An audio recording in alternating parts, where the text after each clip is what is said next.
What's the easiest choice you can make? Window instead of middle seat? Picking a vendor who sends a great gift basket? Outsourcing business tasks you hate? What about selling with Shopify? Whether you're selling a little or a lot, Shopify helps you do your thing, however you cha-ching. Shopify is the global commerce platform that helps you sell at every stage of your business. From the launch your online shop stage to the first real-life store stage, all the way to the did we just hit a million orders stage. Shopify's there to help you grow. Whether you're selling scented soap or offering outdoor outfits, Shopify helps you sell. Wherever and whatever you're selling, Shopify's got you covered. Sign up for a $1 per month trial period at shopify.com/try. Go to shopify.com/try now to grow your business, no matter what stage you're in. Shopify.com/try.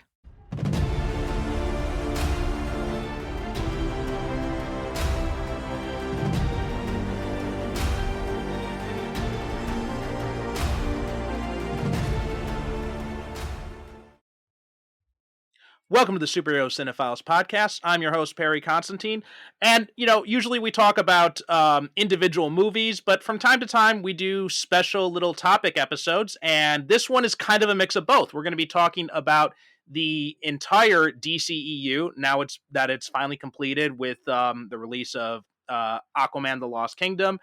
And for that, I wanted to bring on someone who I know has got some different opinions than I do on this. And for that, I brought in Justin DeVoe. Justin, how you doing today?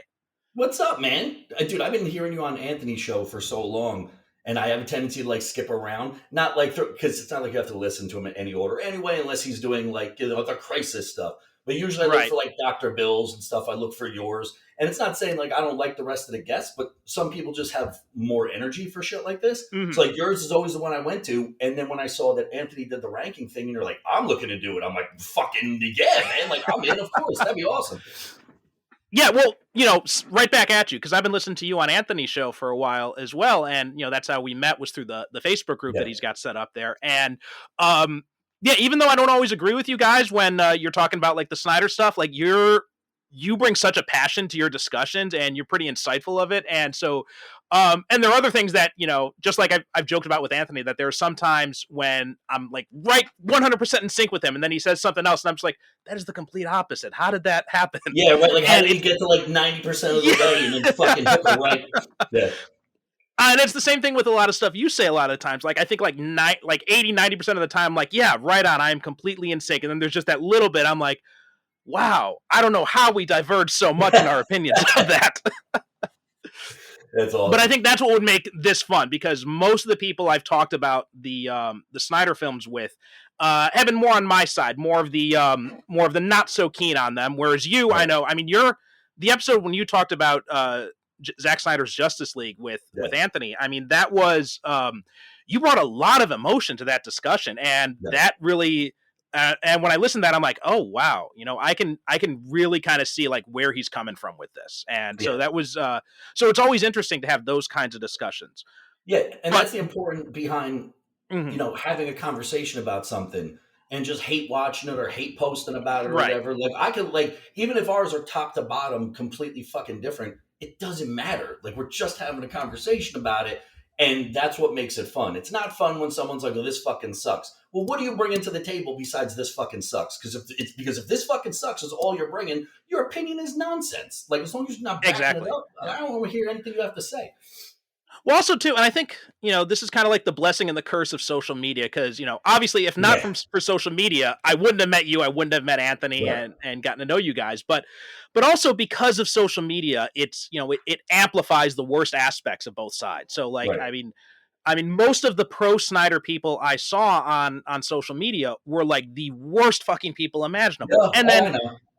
And I remember when, and we'll talk about this when we get into more of the movies, but with Man of Steel, my first impression coming out of it was I don't know how I feel about that. And then being around people who had such a negative view of it kind of really amplified the negative parts of it, in my own opinion. And so it wasn't until years later I was able to have a little bit more of a nuanced view of it.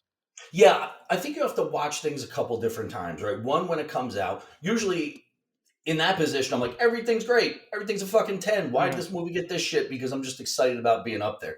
Then as soon as you talk to people who have an opposite view of yours, you're like, oh, wait, maybe I was wrong. And then like 3 months down the road, you watch it again, you're like, no. So it's kind of like through osmosis, through like other fucking people, you're like, oh yeah, they were right about that. But I don't think much changes from your original view on things. You might tweak it a little bit, but I think most of how you came out of something is kind of how you're going to feel about it. Like, for instance, fucking Thor Love and Thunder suck dick, and it will continue to do so in the most terrible way possible. I'm not even talking about like romantically sucking a dick. I mean, like, this thing is it's like a leper's penis. Like, it's always going to be bad. And everyone's like, well, what about this part? I'm like, that fucking part was stupid. Like, the same screaming joke bit is fucking stupid. And even afterwards, when I tried to find something like that little nut was, but it didn't matter because I always went back to that original, like, this is a fucking blasphemy of two of probably the coolest storylines as of recent history, right? The Jane Foster and Gore was fucking awesome. And they neutered both of them to make it like a 120-minute joke about goats. So it still went back to my original thing where I'm like, this is terrible. So I think you can glean cool stuff from people, but I think most of the time your original idea is kind of where it's going to sit.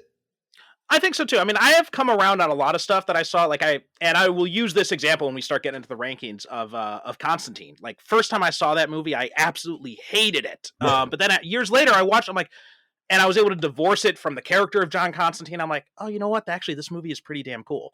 Yeah. So I have had that experience a lot too. Or like, my favorite example is Batman and Robin, which I hated for years, and then I rewatched it again, and I'm like, actually, when you look at this as, a modern day version of 60s Batman, of its time. Yeah. It kind of works that way. I'm like, okay, yeah, I can kind of dig this. There's still going to be problems with it. Like, I still think Chris O'Donnell is a pain in the ass, but yeah. But you know what? The neon fucking bad guys and like the overly dramatic scenes, like, that was comic books during that time. Like, if anything, it was pretty fucking comic book. Like, it was pretty comic book accurate, man. Like instead of just Harvey Dent being like half dark with like the head, he had this fucking whacked out purple and pink suit on with the crazy hair. I'm like, look at comics during that time. A lot of them were fucking drawing them like that. So I don't know. I thought that was pretty fucking accurate. But anyway, we're kind of getting off into the rails a little bit right from the start. But let's tell people a little bit about yourself. I'm a teacher. I just got married again for the second time. Hopefully, second time. Yes, congratulations. Thanks. Anthony came to the wedding, so did Sean and shit. Again, a bunch of people I met through Anthony, like you, Sean, and all the guys at Fat Moose and stuff. I was in the comics when I was about 5 or 6. My dad was an alcoholic, so he would drop us off at the local comic book store while he went to go drink, and it was great because we just walk around and fucking. He'd come back, we didn't know fucking what was going on, but that's how I found my love of reading too, because I didn't want to go to school. Like, school wasn't fascinating to me and shit. And then when I started to read comics and my lexicon grew because of comic books, because if you look at the statistics, at least a majority of them, you will learn like 10 times more unique words in a comic book or a graphic novel than you would in your run-of-the-mill fucking school book that's out there. Right. So then I started doing better at school because of this, because I was like, well, I'm reading all the same stuff. It's still a plot. There's still suspense. There's still all that. Why can't I just apply it to here? So I've had a pull list somewhere since I was like 7. And then there was large gaps in the middle where I was like, I don't want to collect comics anymore because it got too fucking expensive. But I'm going to continue to love the mythos, right? So I did that. And then after a bout with alcoholism, went to rehab, came back out. And I was like, well, now I want to do the cosplay thing, but I want to do it like big. So I got a pull list over at fucking Sean's, and my year-long goal was to be like, I'm going to do a Lobo, because I'd done it before rehab, but I was very skinny because I didn't know how to do body stuff. And I was like, I'm going to do it this time, and I'm going to do it bigger and better. And then I did, and then that was kind of like the goal for that was the reinvention and shit, get my mind straight. But comics have always been a part of everything I've done. And then you find out cool people that you're involved with, like comics too, like Method Man's a huge fucking comic book person. And, of course, I'm from Jersey, so there's the Kevin Smith thing and shit like that. And I know Mike over at the Stash. So it's really cool when you meet somebody who looks like me, looks like you, or looks like this person, or looks like someone you've never even known. They're like, I see you got that fucking shirt on. You like that run? I'm like, I fucking love that run. And then you just get into, like, nerds automatically. So it's like, I will wear it on me, right? Like, I'll wear the fucking custom jersey, or I'll wear like the Wonder Woman hat or whatever. People are like, cool. But then I like it when you're just standing in line and no one has any idea what's going on. They make mention of something, and you have this like instant kinship. If you meet them in person, we know if you meet them online, they're fucking. It's a different story, yeah. No, that's so true. Yeah, I a lot of similarities in our stories. Like, I mean, tragic about how the impetus for you getting into the comic store in Yeah. the first place. But aside from that, I had kind of the same experience where like I didn't really like a lot of the books they were giving us in school, but I love comic books. And my parents, they would just kind of like roll their eyes, but they're like, all right, whatever. They wouldn't Yeah. like, discourage it, but they weren't exactly enthused by it. But Yeah. you also mentioned the lexicon thing, and that's so true. My late co-host Derek, he used to say that when he was in school, he would use these words in like his essays and stuff for school. The teacher would be like, "Where did you learn that word?" And he's Same like, "Well, thing I got it happened. from, I got it from like Mighty Thor. I got it from Avengers." And they'd look at him Right. like, "Okay, yeah, you're full of shit." And he's like, "No, Yeah. that's really where I learned it from." Dude, it's so weird that you mentioned that. I wrote an essay and used the word vehemently. And I think I don't know, fucking 6th grade, 7th grade. And my Mhm. teacher was like, "Where did you get that from?" On the cover of a Lobo comic, it said vehemently not for children. And I looked it up. I was like, that sounds like the coolest fucking word ever. So I started using it. So it's so weird. It was like the same thing. Every, Mhm. new, like interesting and not like prosaic word that I know comes from, reading a comic book. And yeah, Mhm. like, of course, like if I'm reading a psychology book or something for school, a lot of that's from that. But even some of the facts that they use in comic books now have to be relatively close to facts. Like when Harley Quinn did a standalone book where Joker's a young kid and he was just abused, she has these like small pieces where she uses like actual psychological terminology. Mhm. So it's not just like, we got to go get the fucking incinerate. Like, it's not like, come on, chap. Like, Mhm. it's not like that anymore. People actually have to use real science, which I always Yeah. thought was really cool. But I'm like, damn, how smart are these motherfuckers writing like Fantastic Four and shit? I'm Mhm. like, I can wrap my head around the fake version, let alone the fucking real version.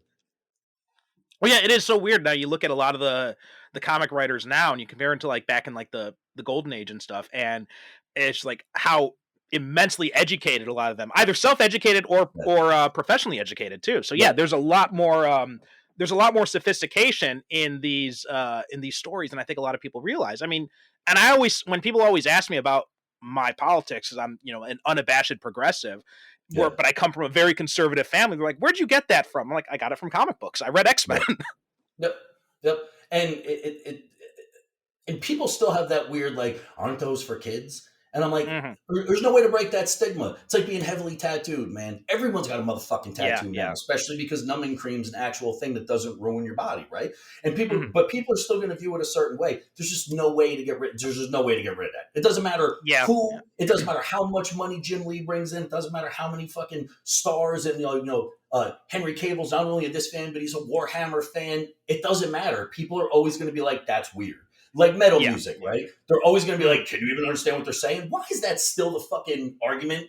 Like Mhm. 40 fucking years later, I don't give a fuck what they're saying. If I do, I'll open up the thing and I'll read the lyrics. But it just seems like a lot of those stigmas, particularly in comic books, are never going to go away. It's always the nerdy Yeah. kid, the fat guy with the neck beard, the fucking, like, I don't know, man. And it's not, it's like they don't even want their mind changed. So I'm just like, I don't Yeah, fucking yeah. care anymore. I mean, it's funny when I had my wedding last year, and at my wedding, one of my buddies, he brought his wife and his family came, and his wife is pretty heavily tattooed.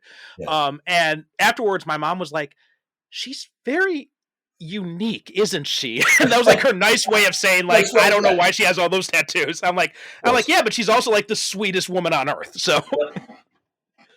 um, today we're going to be talking, and you kind of touched on why you got into comic books and all that too. Tell us a little bit about your Lobo cosplay too.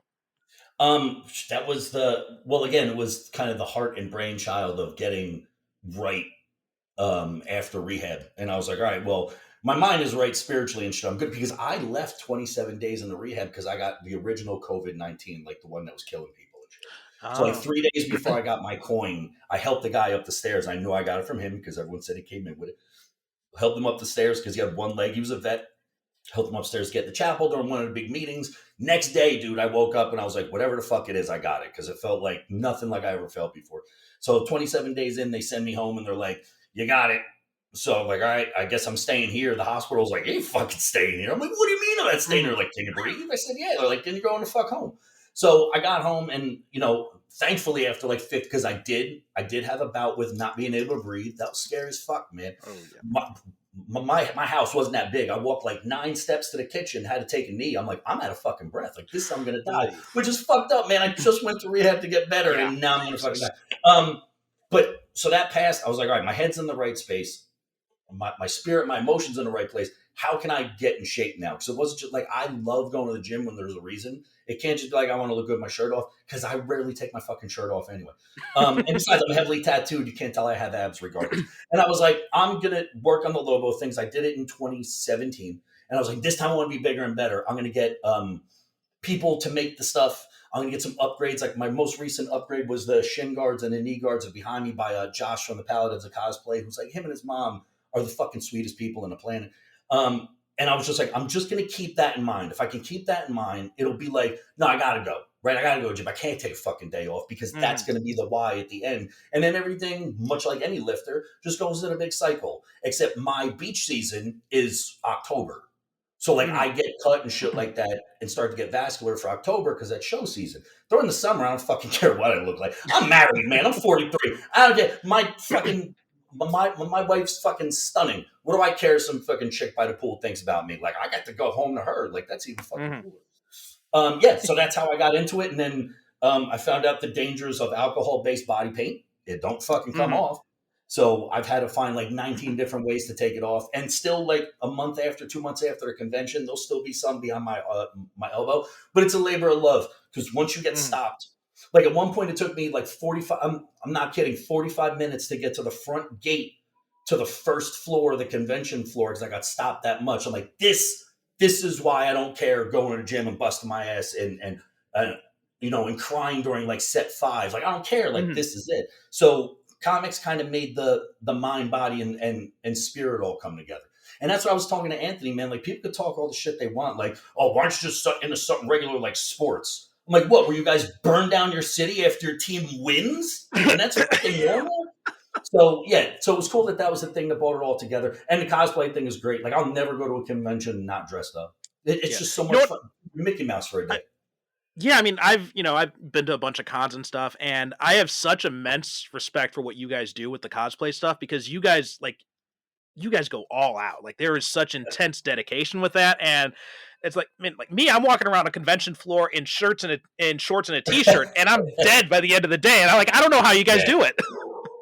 Yeah. Oh, dude, it's like I used to have legit fucking motorcycle boots that I walked around in for fucking 3 days straight as Lobo. When I got home, I was like, I ain't gonna be able to do this the next day. But the adrenaline spikes, right? So Josh, when he made me the knee and shin guards, he was like, what do you want for your feet? Dude, he fucking made Crocs to look like the bottom of Lobo's boots that look like metal with awesome. Spikes. So I put the thing on, slip right in. He's like, how'd they feel? I'm like, I'm walking on a cloud, motherfucker. It was awesome. So yeah, maybe awesome. Find little ways to be more comfortable.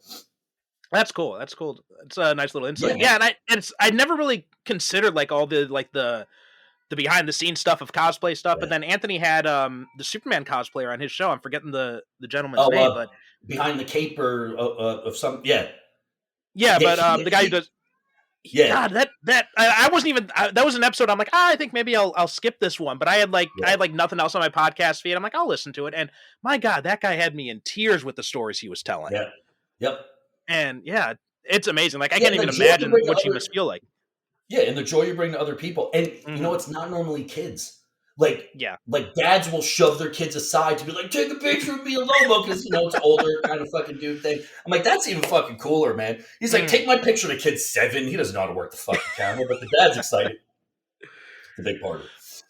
All right, so now we're talking about the DCEU. So, and I mostly know you from Anthony's show, but I know like just because you're on Anthony's show doesn't mean you're necessarily more of a DC guy. Because I've been on there a few times. I'm more of a Marvel guy. We had Scott on here earlier. He was more of a Marvel guy, getting into stuff. So, where do you usually lean? Do you lean more Marvel or DC in terms of comics? Honestly, I don't. I pull stuff. Like right now, honestly, some of the best stuff I'm reading has nothing to do with them. I know Ram V does a great job, but Ram V does a great job with everything he writes, right? And the team that's on Guardians of the Galaxy, who's also the team on The Outsiders, is also great. But Kill Your Darlings is Image. That's fucking amazing. The Deviants, that's Image. That's fucking amazing. There's another one called Harriet Tubman. Yo, shout out to my boy fucking, oh my God, I forgot. I got to fucking look it up. Of course, I'm going to forget. Harriet Tubman Demon Slayer is the fucking dopest book out right now. I think his name is D. Crownson. So he's got a book out called Harriet Tubman Demon Slayer, and he's the nicest fucking dude in the world. And that shit, David Crownson, got it. That's it, yeah. He's such a fucking great dude, and he's nice as shit.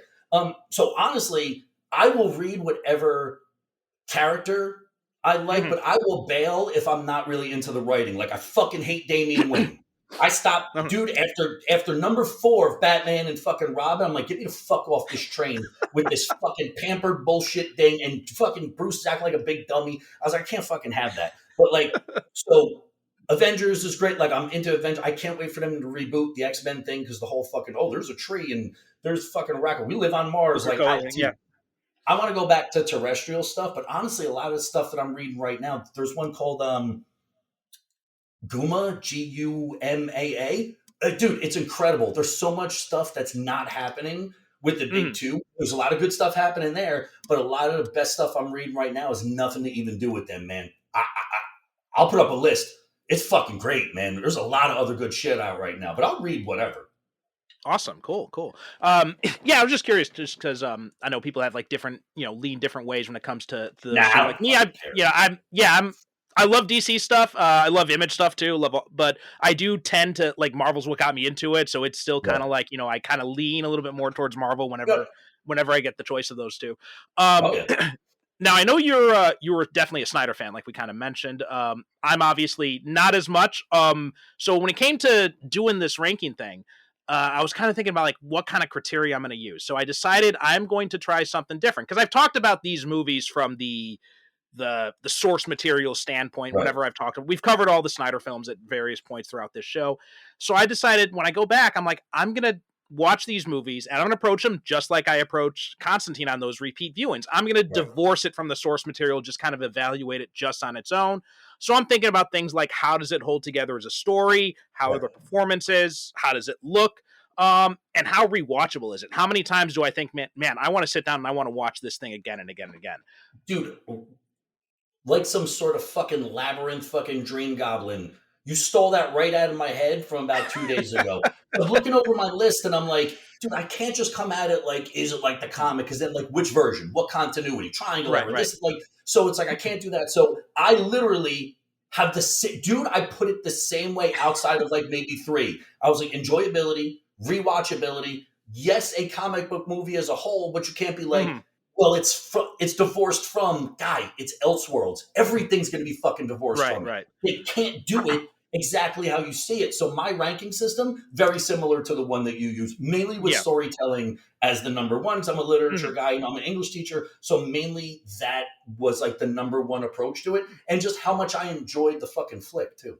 Yeah. Same here. And same here, literature major stuff too, as well. And also too, like, because when these movies came out, right, WB was saying like, this is like the only version of Superman you're getting. This is the only version of Batman you're getting in live action. And now, now we got Tyler Hoechlin on Superman and Lois. We're getting Superman Legacy. So now I can go back and I can approach these with a different eye, just like I did with like the Batman and Robin. I'm like, okay, well, this is not my Batman, but it's a Batman and I can enjoy it based on that. So I think that's kind of the approach I'm doing. And we're also doing something a little bit different. Instead of going in, our ranking order, we're going to go in the release order. So we'll talk a little bit about each of these movies when they came out, and we can also kind of chart the evolution of the DCEU as it went about. So starting off right from the top, we got Man of Steel in 2013. Zack Snyder obviously directed that one. And it's funny, I told this story before, but this was the summer of 2013. Yeah, and my expectations for this summer was the complete opposite of what I came out feeling, because we had 3 big comic book movies. We had Iron Man 3, we had Man of Steel, and we had The Wolverine. My expectations going into that summer, like Iron Man 3 is going to be the best movie of the summer. Man of Steel is going to be a close second, and The Wolverine will be kind of a distant third. It was almost a complete inverse of that, though, after I saw all those 3 movies, because Man of Steel, it was more of like a distant second, where The Wolverine I enjoyed so much, except for the third act. But that's another story. And Iron Man 3, I hated at the time. I've mellowed on it since, but at the time I just did not like it. So I had a completely different impression going into that summer and coming out. What were kind of your feelings going into Man of Steel? I've said this on Anthony's show. I watch every fucking comic book movie that comes out. I don't give a fuck what it is. Like, I watched The Empty Man. The Empty Man was an Image comic, right? And it was just like, I just love to see comic book shit on screen. And I like to see it through the lens of other people. Yeah, am I like, oh, I would like to see this? Yeah, but it's not my fucking movie. If I was going to write such a good fucking comic book movie, I would sell all the fucking scripts behind me that I don't fucking have, and they pay me $1 million to do it. So I don't care whatever it is. I'm just fucking happy it's up there because, like I said on Anthony's show, either we can have them or we can have nothing. We can't have both, right? Yeah, so either we can see, like, we are living in we are in the fucking golden age of our lifetimes, man. That's why nerds and shit and, like, you know, Star Wars guys, like all the rest of these people complaining, motherfucker, there will never be another time like this where everyone's going to be like, everything you want right now is out. Did you go to fucking Disney recently and step foot into that Star Wars land?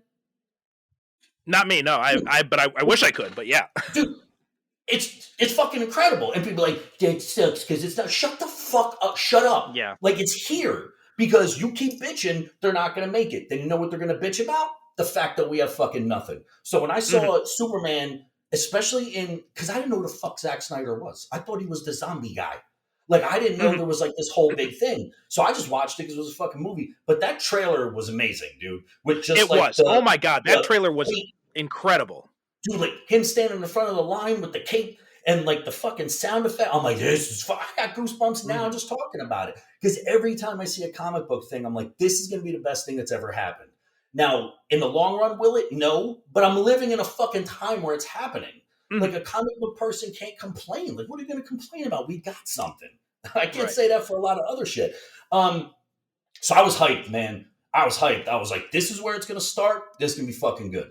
This is going to be good. So I've gone back and forth on this movie a lot over the years, and my biggest problems are with the Jonathan Kent stuff and the Metropolis battle. Those, and looking at those from the perspective of how I perceive Superman, those are still things that stick with me whenever I watch the movie. But again, we're approaching this as divorcing it from that. And based on that, I had to put this number 5 on my list. Hey, so this made it into the top 5. Because it is a movie that again, if you divorce the Superman stuff from it and you just watch this as, like, you know, this movie about this character, this movie does hold together. It holds, the story makes total sense. I can't find any plot holes. There are amazing performances in this. I mean, you know, Jesus Christ, Michael Shannon is Zod. Unbelievable. Russell Crowe is Jor-El. Yeah. The last time I saw Michael Shannon, he was one of, like, the fucking third string bad guys in, like, Bad Boys 2. I was like, that's the same fucking dude. He was fucking intimidating as shit, man. And it's weird because you put it at 5, I put it at 4. I put it at 4 because for the same reason, you can't be like, I'm a Superman fan, let me watch this movie. You can be like, I'm a Superman fan, I'm gonna go watch this movie and enjoy it over here. But they're not gonna give you exactly what you're looking for. They're gonna have to tell this movie in a fucking story that someone who has never known, they know Superman from this. That's it. They got to be able to start a story and fucking end it, not for you, for them, right? For everybody. You're not going to get, like, it's not fan service. They got to make money. So in terms of a fucking movie from start to finish, it was a fucking fantastic flick. I don't care what version it is. And, he should have the trunks and he shouldn't. And it is a fucking movie to kick off a fucking universe with the fucking star player. That's it. And it was awesome. It was fucking great. I love that flick. And in fact, going with the trunks thing, because I'm glad you mentioned that, because I also want to mention that, you know, I've always said, like, the two things I think Snyder did amazingly well in these movies are the costumes and the casting. Yeah. A few exceptions here and there, which I will talk about. I'm definitely going to mention those exceptions. But for the most part, I mean, these costumes are on point. I know people quibble over, trunks, no trunks, or it should be brighter. I don't mind. Yeah, I mean, honestly, I don't mind the dark colors that they use now. I thought they worked fine for live action. I thought, you know, getting rid of the trunks works fine, too. I would have liked a little bit more separation in the middle, but for the most part, I thought they did a great job with the costume. And I thought that, you know, having it be very similar to the costumes on Krypton it had a nice little synergy. Again, just my personal thing as a Superman fan, I wish we had Martha have some input on the costume design or something like that. Like, maybe you should wear a cape or something along those lines. Yeah. But I really like what they doing Superman style shit until after he got that fucking thing. Like, at first he's saving dudes in the fucking water and wrapping a truck around. The wrapping a truck around the tree was my favorite fucking part. It's fucking great, because what was he gonna do, right? So, like, the fact, like, yes, if it told a Clark from birth through his childhood in Smallville, getting to Metropolis, sure, get him the one that's stitched together by Martha. But in this situation, long term, they weren't going for that. So you don't have time to do that. He's got to get right to fucking Metropolis because people want action, right? They want him to get to there. So they skipped through the other shit, fucking flew right over there. Yeah. And I do like some little changes, like having Lois figure out his identity, having Clark, wander the world, which, came from Birthright too. I like that aspect too of it.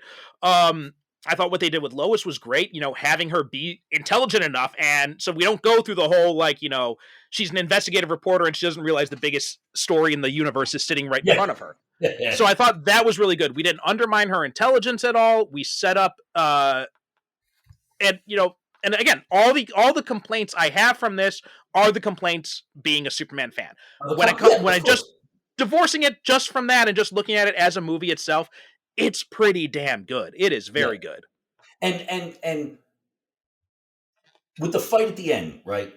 I always, because look, I'm always saying, okay, Zod doesn't give a fuck about anybody. Clark does. But what is Zod going to do? Every time Clark would try and fly him out, he'd be like, fuck that. We're going to bring it down here because I hate these fucking people anyway, right? Oh, he's blasting them through buildings. Dude, first of all, you have a fucking fight in space. Motherfuckers are going to complain about that movie for 10 years. They want to see buildings blowing up. They want to see shit going through other shit and focus. Like, they want all that stuff. If he would have flew him up, Zod would have flew him the fuck back down anyway, because his goal was to kill all these fucking people regardless. So do I like the fact that he's going to snap his neck at the end? No. But that is Superman making a decision between, I can either let this happen. Like, I'm trying to show you what my new life is. My Krypton is gone. These motherfuckers are savages, but this one family means more to me right now because this is my home than this motherfucker, because this motherfucker definitely doesn't represent me. So I understand people had problems with that stuff, but like we talked about, as a movie, you couldn't have did it another way. Yeah. You can't. People wouldn't understand it. And I'm just gonna say this one thing about the fight scene. Like, I think I would accept the breaking the neck thing a little bit more if I saw more of Clark playing defense in the Metropolis scene, like Zod throwing a car at some family, Superman catching it or something like that, and like pushing Superman to the point of exhaustion where he's like, I can't keep catching bullets like this. I can't keep catching fly balls. I have to take action to stop it. I think that would have landed with me a little bit better if they had done that. Now wait, it's just a general question. How many scuffles have you got into? Like, how many times have you thrown down? Like, me, none. None. Okay. That was my thing when I was younger. When you're in the middle of an adrenaline dump, right? If you swing wild and hit somebody, you don't give a fuck because you're trying to go after this person, right? Yeah. So if you're looking at the realism of this guy now fighting someone who has the capability to fight him back, and you put him in a situation where I'm responsible for everyone in this fucking city. Everybody. My goal, regardless of what happens to everything, the more damage I do now, the less damage that happens in the long run. So I kind of saw it as like, I've been in these fucking spots before. And it's just like, my goal is to try and put this motherfucker down as fast as possible. Because if I don't, he might hurt me. He might hurt my friends. He might hurt, like someone else. So it's kind of like fight or flight. Right? So yes, he could have mitigated the damage, but when you're in the middle of something, you don't have time to think about the other shit. Your goal is just to stop the fucking fight by winning. You know what I'm saying? You know what? So like I've heard a lot of defenses of, the way Superman behaved in that scene, but this is the first time I think anyone ever put it like that. So I mean, kudos for you to coming up with a defense that I have not heard before. Yeah, that like, and again, like, look, I'm not waving it like a banner. I wish I didn't spend a bunch of my youth into my fucking mid-20s fucking fighting like an asshole, right?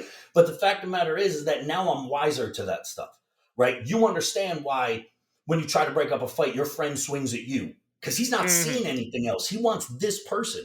So the fact that Superman had enough mindset to be like, I'm gonna try and move past this building, or I'm listening to all these people. I can hear the world. I have to focus on putting this dude down. If that means I got to throw him through a building, if there's people in there and it does more damage to him, I got to think about that first. So that's the way I always saw it. That's why I wasn't really crazy about it to the extent, that most people were.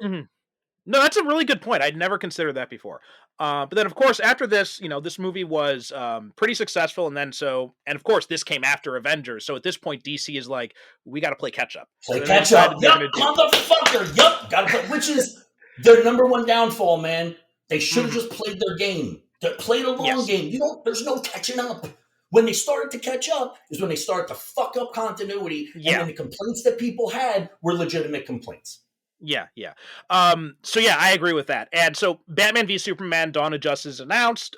We find out Ben Affleck's going to be playing Batman. The internet lights itself on fire. Yep. Now, me personally, I was keen on Ben Affleck right from the start because I've seen him in enough stuff, and I'm like, this dude can act. I mean, I love the director's cut of Daredevil. I say that I'm unabashedly a fan of that, and I've seen him do like these really serious movies. I know he's got acting chops. Him as Batman made total sense to me. Yeah.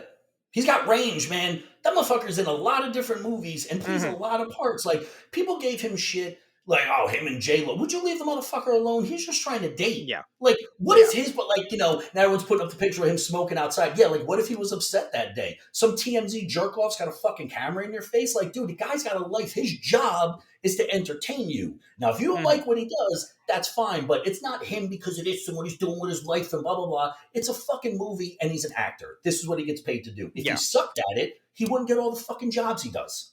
And have you ever heard that dude talk politics?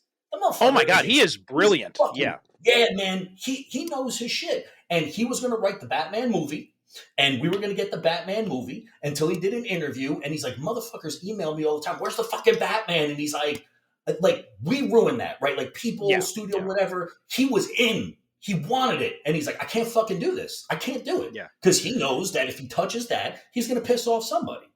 And he was just like, fuck that. I don't want to deal with that shit. I mean, I know you're a Kevin Smith fan, so you probably heard it, but way back on when he was doing Fat Man on Batman, it was before it evolved into what it is now. He talked about when Ben Affleck was cast as Batman, and he talked about the house he lives in now used to be Ben Affleck's house. And the first time he went there, Ben Affleck's like, dude, check this out. And he shows him, he's like, I got like a Batcave in here. Yeah, and he was such an unabashed fan of this stuff. Yeah. And it's just like, how bad does it suck that you've got this thing that you love and all you want to do is make it for people, and people won't shut the fuck up about dumb shit. Like, I say the thing about Iman Vellani all the time. Iman Vellani was a cosplayed as fucking Miss Marvel. Then gets cast as Miss Marvel, then starts writing a Miss Marvel fucking comic, and people still talk shit about her. Like, what did you want? They took a fan with no fucking acting skills. She's awesome. I think she does a great job, and people still have something to complain about because they're all protected behind a fucking computer. I think the world should be like what the fuck Guns Akimbo. That's what everyone should happen, man. You ever seen Guns Akimbo with fucking Harry Potter? In Guns Akimbo, he talks about, he's a troll, right? Like, he goes to work, goes back, and trolls a whole bunch of people. In the middle of the night, they come and enter him in his game. You want to troll, motherfuckers? Now we're going to hunt you. And they fucking drill guns to his hands. But he did all that because he talked all this shit. In my opinion, every time you talk shit about something, you usually have to leave your name and fucking phone number. Because that would stop a lot of the shit. Because I'm convinced a bunch of people just hate shit just because that's the trend right now. And it's ridiculous. Oh, yeah. Because the whole clout hunting thing is just so ridiculous these days. Oh, God. Brie Larson's feet. Did you see her feet? What the fuck do you care about her fucking feet? Yeah. Now, the other casting choice that was the big announcement in this was Jesse Eisenberg as Lex Luthor. Also lit the internet on fire. Now, at the time, I was actually kind of keen on seeing that because I'm like, well, I just saw The Social Network. He was amazing in that. If he played Lex Luthor kind of like a darker version of Mark Zuckerberg, I think that could probably work pretty well. What we ended up getting, I didn't like what we got. I did think I felt very justified in defending Affleck. I did not feel justified in defending Eisenberg. Yeah, I was excited because again, they're actors, right? If they get cast for Mhm. something, that means they walked into something, they read a couple lines, and it fucking worked. They tried to create and it was right out of the comic. He's got the white suit on and the long fucking red hair Mhm. and shit like that. He's kind of quirky, but he's not like. Remember when Return of Superman came out and it was Kevin Kevin Spacey, Spacey? right? Yeah. So Gene Hackman plays him first. Gene Hackman plays him a certain way, certain aesthetics, his mannerisms, his inflections, everything. Kevin Mhm. Spacey did an impression of Gene Hackman playing fucking Lex Luthor. We haven't seen anyone else outside of the TV shows. People try and play him differently. When I saw Jesse in the movie, I was like, he's kind of doing the same thing. Very like, why is he gotta be Mhm. like that? Like, why can't he be serious? We didn't see what I thought we were gonna get until the after credits with the fucking shaved head and shit like that. Yeah, yeah, I yeah. want to see that version, but I don't think he looks intimidating enough to give me that one. I Yeah. think he can give you the young one that turns a little psycho, but I don't Mhm. think like Bryan Cranston would scare the shit out of me as Lex Mhm. Luthor. Denzel Washington would scare the fuck out of me. Jesse Eisenberg would be like, fuck that rich kid, right? So I Mhm. understand that's what they wanted, which is why they picked him, but I wasn't a fan. I was a fan at first because I want to give everyone a shot, but after I saw the way he did it, I'm like, nah, I don't like that at Yeah. all.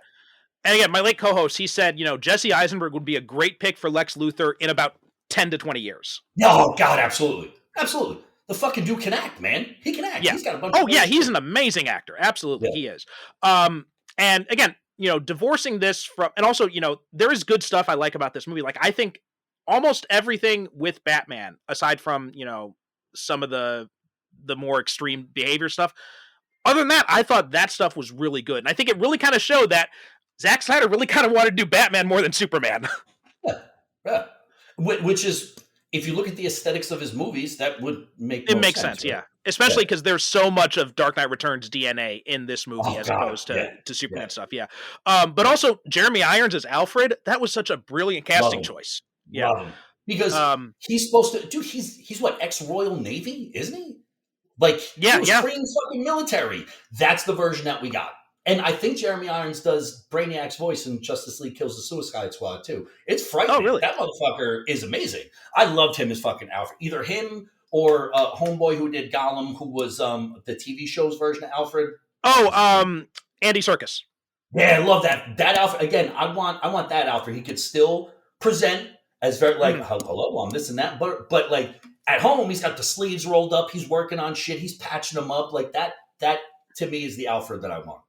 Yeah, there's a lot of I could feel like very similar to like Michael Guff and Michael Keaton. I could really kind of feel that same chemistry between Ben Affleck Oh and yeah, Jeremy Irons. Like yep, they definitely had that. Like he's the only one who can who can call Batman on his shit, and that's I right. think Jeremy Irons played that perfectly.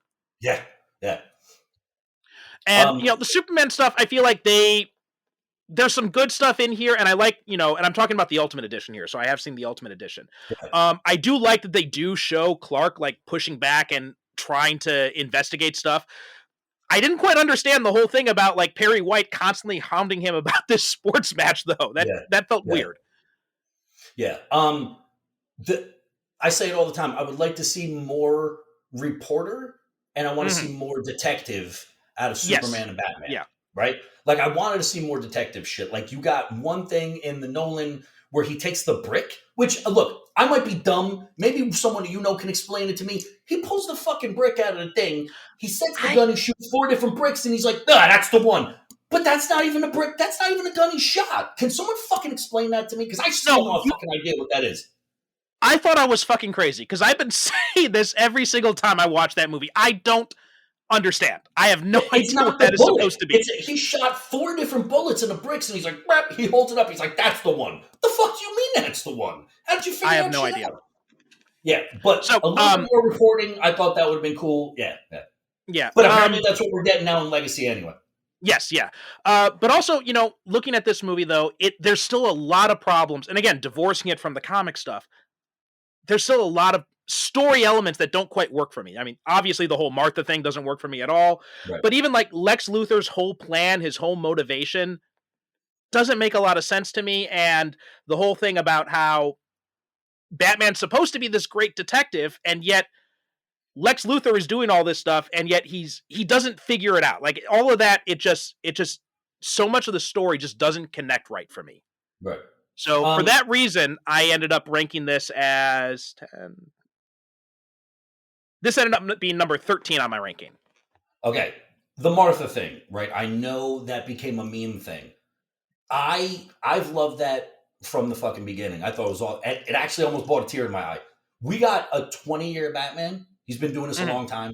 He's not even worried about who he kills, as evidence from the fact he keeps blowing up fucking trucks with his fucking Batmobile. He's driving over people. He's like, well, I didn't see myself kill him. He didn't want to do this forever, which is why he's like, we need a league, right? Like, that's what I'm out to do, right? Like, I don't want to do this forever. There's certain things I can't do.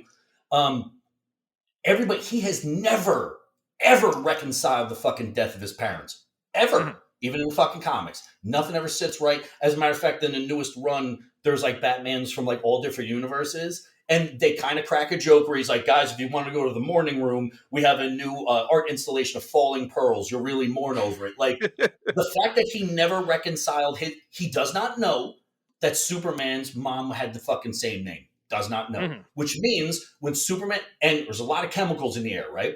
When Superman says, save Martha, I think we know it's the same fucking name. I'm not 100% convinced that Batman thinks that actually happened, or if he was fucking imagining it, that's why it's hit him as hard as he did. We're talking about someone whose entire life, his entire existence, and his alter ego is based off of the traumatic event that happened with his fucking parents. So when he says, save Martha, of course the child is going to come out in this fucking billionaire with all of this shit. He's going to stop whatever he's doing. He's like, why did you say that name? He's got the same name for his fucking mom. Of course it would fucking stop him. If it didn't, I'd be like, this is bullshit. Like, the fact that he stopped, he was like, why the fuck did you say that name? He doesn't know his fucking mom's name is Martha. None of them know. Which is why, like, we looked at it, and I think a lot of these fucking people started to use it as a joke. But I was like, guys, this is 30, 45 years of fucking trauma for this dude. He dresses as a giant bat to try and make up for it. And now he's got to do this thing, and you call out his mom's name, and you don't expect him to fucking, like, have you ever read a psychology book before? That's a trigger moment. Of course he's going to stop whatever he's doing, and he doesn't want to know what happened. He wants to know why he said that name. That, to me, was poetically beautiful. That's my fucking stance on it. And I actually put that in. I mean, again, that is you're coming up with some really interesting arguments that I have not heard before. That makes a lot of sense. I still have issues with the way it was executed, though. Of course. Of course. Yeah. I mean, especially because he didn't say save my mom, right? It was a save Martha thing. I get it. And that's where I think that Deus Ex Machina has to come in. He's got to say that, or else you don't get the stoppage. Right, you don't get the stoppage if he says anything else. He doesn't just go save my mom. You can't do that because then it doesn't come together. I thought it was nice how they brought it together because it's like, look, man. And it's weird because a bunch of people were complaining. Also, put trigger warnings before this stuff. Oh, I'm going to mention blood. Oh, I'm going to mention this word, that word, because people have adverse reactions to it.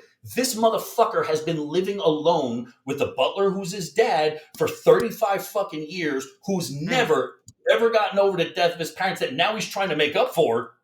And everyone's like, why did he fucking stop when he said his name? Motherfucker, do you understand the question that you just asked makes you look like an asshole? Of course he fucking stopped. That's the only thing that makes sense to me. I actually put that at number 3.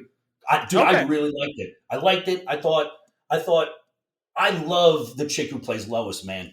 She's fucking Amy awesome. Adams, I know she's not like aesthetically, she's got to fucking dark hair. I thought that she was finally the Lois that wasn't scared of shit. Like, she's supposed to be this intrepid reporter. She's not like women's right. Like, she doesn't have to say how strong she is as a woman because she fucking is. When she gets caught up, when fucking FBI agent Jimmy Olsen gets caught, that I was like, what the fuck? Like, that part I wasn't too sure about. But, like, she didn't know what he was going to say. She was like, fuck, I'm trapped. Like, what am I going to do? He just knows her heartbeat and came to go get her, but she didn't give a fuck about anything. That's what I like about her. Like, I like that take on the character. Also, has never been a better fucking Batman fight scene at that fucking warehouse. Oh, God, yes. Oh, my God, yes, absolutely, yeah. That fight scene is amazing. Again, like, that is the one thing that I think, even if you absolutely hate this movie, cannot stand watching it, you got to give it to Snyder for that fight scene. That scene is amazing. Also, Doomsday, I don't know what the fuck happened. Yeah. That, to me, I was like, Like, look, if he starts off looking like Bedrock from Mm, Brigade or whatever that fucking team was in Image, that's fine. But every time he dies, give him some more spikes. Why did they settle on the little nuggets? Like, give him the fucking, like, it's mhm. CGI, man. It's not like it was a Yeah, person. Like, the right. fact that he didn't grow the big ones, I was like, that movie, I think, would have got at least 20% less hate if he Mhm. started to get, like, the ridges and stuff like that. I don't know. But let me tell you something. When that movie came out and the Trinity walked out, I was like, Yeah. I got excited as shit, man. Well, I She mean, I was will say great. that too. Like when Gal Gadot comes out in that Wonder Woman armor, like that is the brightest spot in this whole movie. Like Yeah. that's when, and especially when she gets that little smirk when Doomsday like knocks her back or something. Oh my god, I was totally there for that. Like it as that moment, I'm like, okay, I am totally into Gal Gadot as Wonder Woman. Listen, at that point, everybody on the planet, regardless of what their sexual identity was either gay or straight for Gal Gadot. When she gets kicked back and she smirks and like shakes her head, she's finally someone that's worth the Mhm. fight. I was like, dude, I almost fainted, man. That man. And then someone put up a gif of just that. I was like, whew, that's the shit right there. Yeah, man. It was good. And come on, dude. This is Gotham. We got a long history of people dressed like clowns. I was Oh like, yeah, I mean that. holy shit. Oh, that Clark Bruce interaction that was amazing. Like this is like the little nuggets of stuff that I wish we saw more of that. Yeah, yes, But also too, exactly. like Yep. the whole thing about like Luther using his own experimental bullets in Africa. I'm like, you are literally signing your name to this. This is really and nobody and Lois Lane is the only one who can figure it out. The world's greatest detective can't figure this out. So that also, I'm like, No. this that's why I said Yeah. when we did our review episode on this, I'm like, Lois Lane is the best detective in this movie, and even she is not even that great a Yeah. detective. Yeah, I know. Yeah, man, but for all like look, for all the issues, the fucking the and you know what? Clark is right. If I wanted it, you'd be dead already. He's not Mhm. fucking wrong. He's not Yeah. wrong. And I know everyone's like, dude, don't even get started with Bat Boys. With enough fucking prep time, Batman can take out Thanos with the man. Shut up. Shut Yeah. up. Yeah.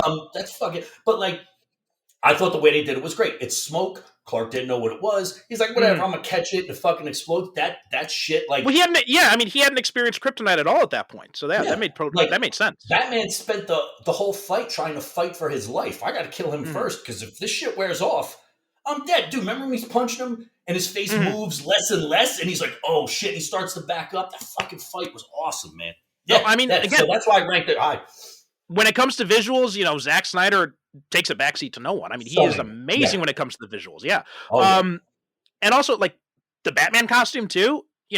Incredible use of the costume. I love that Yep. costume in it. Um, and there's one more thing I was going to say about it. I also think that like this was just kind of a missed opportunity to really kind of build the universe out, not just in these weird video files where Lex Luthor is apparently designing superhero logos for some reason. Yeah. That didn't Yeah. make much sense.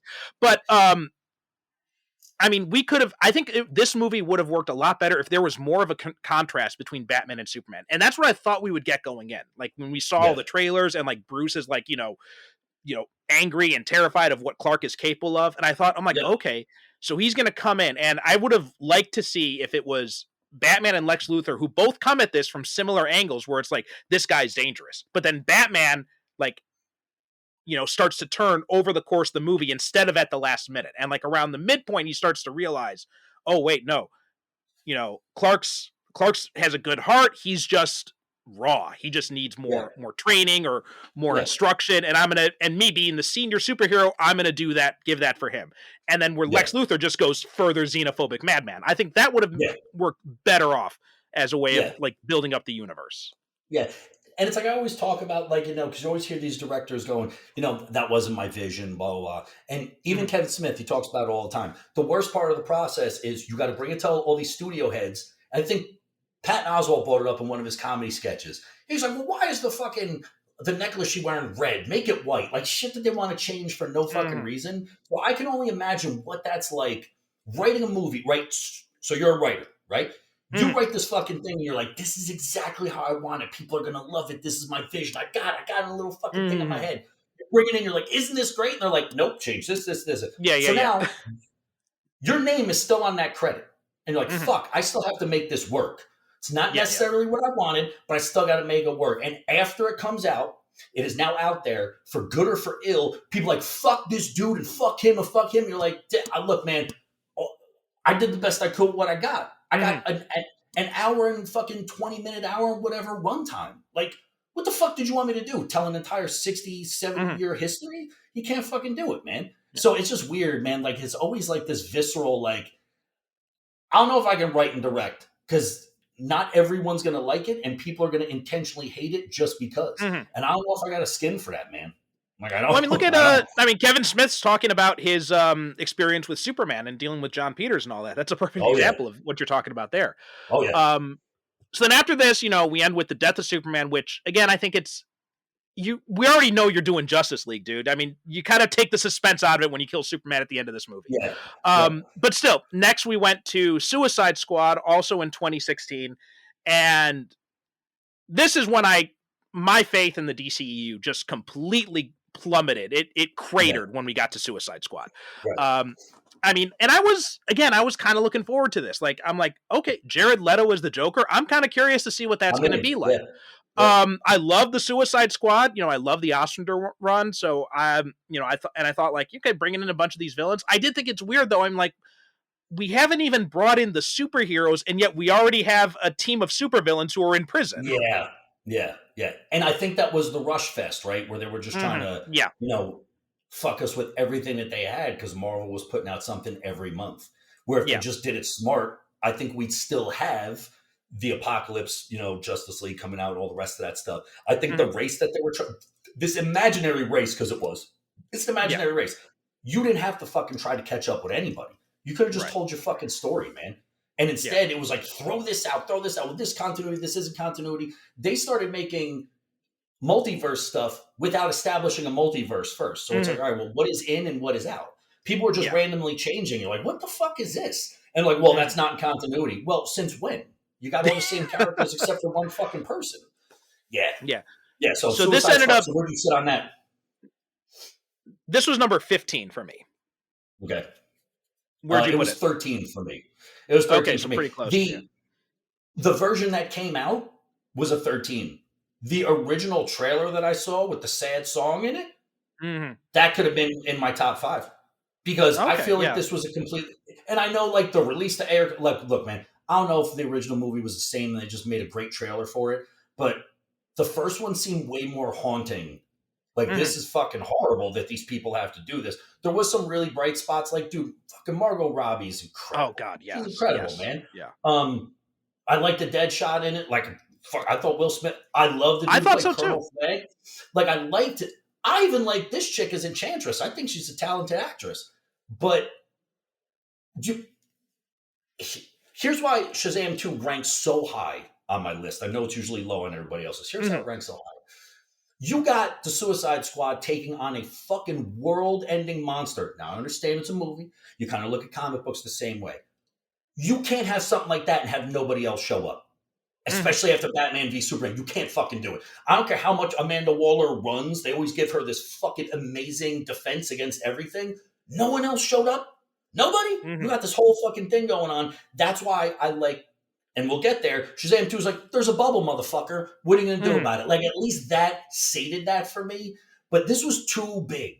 You want to give me a Suicide Squad movie? Make it something small. Give me Intergang. Like, give me something smaller, street level, terrestrial level. You got a bunch of people who fight a terrestrial thing anyway. You got Harley Quinn swinging a fucking hammer around at fucking mutated monsters. Like, it just didn't.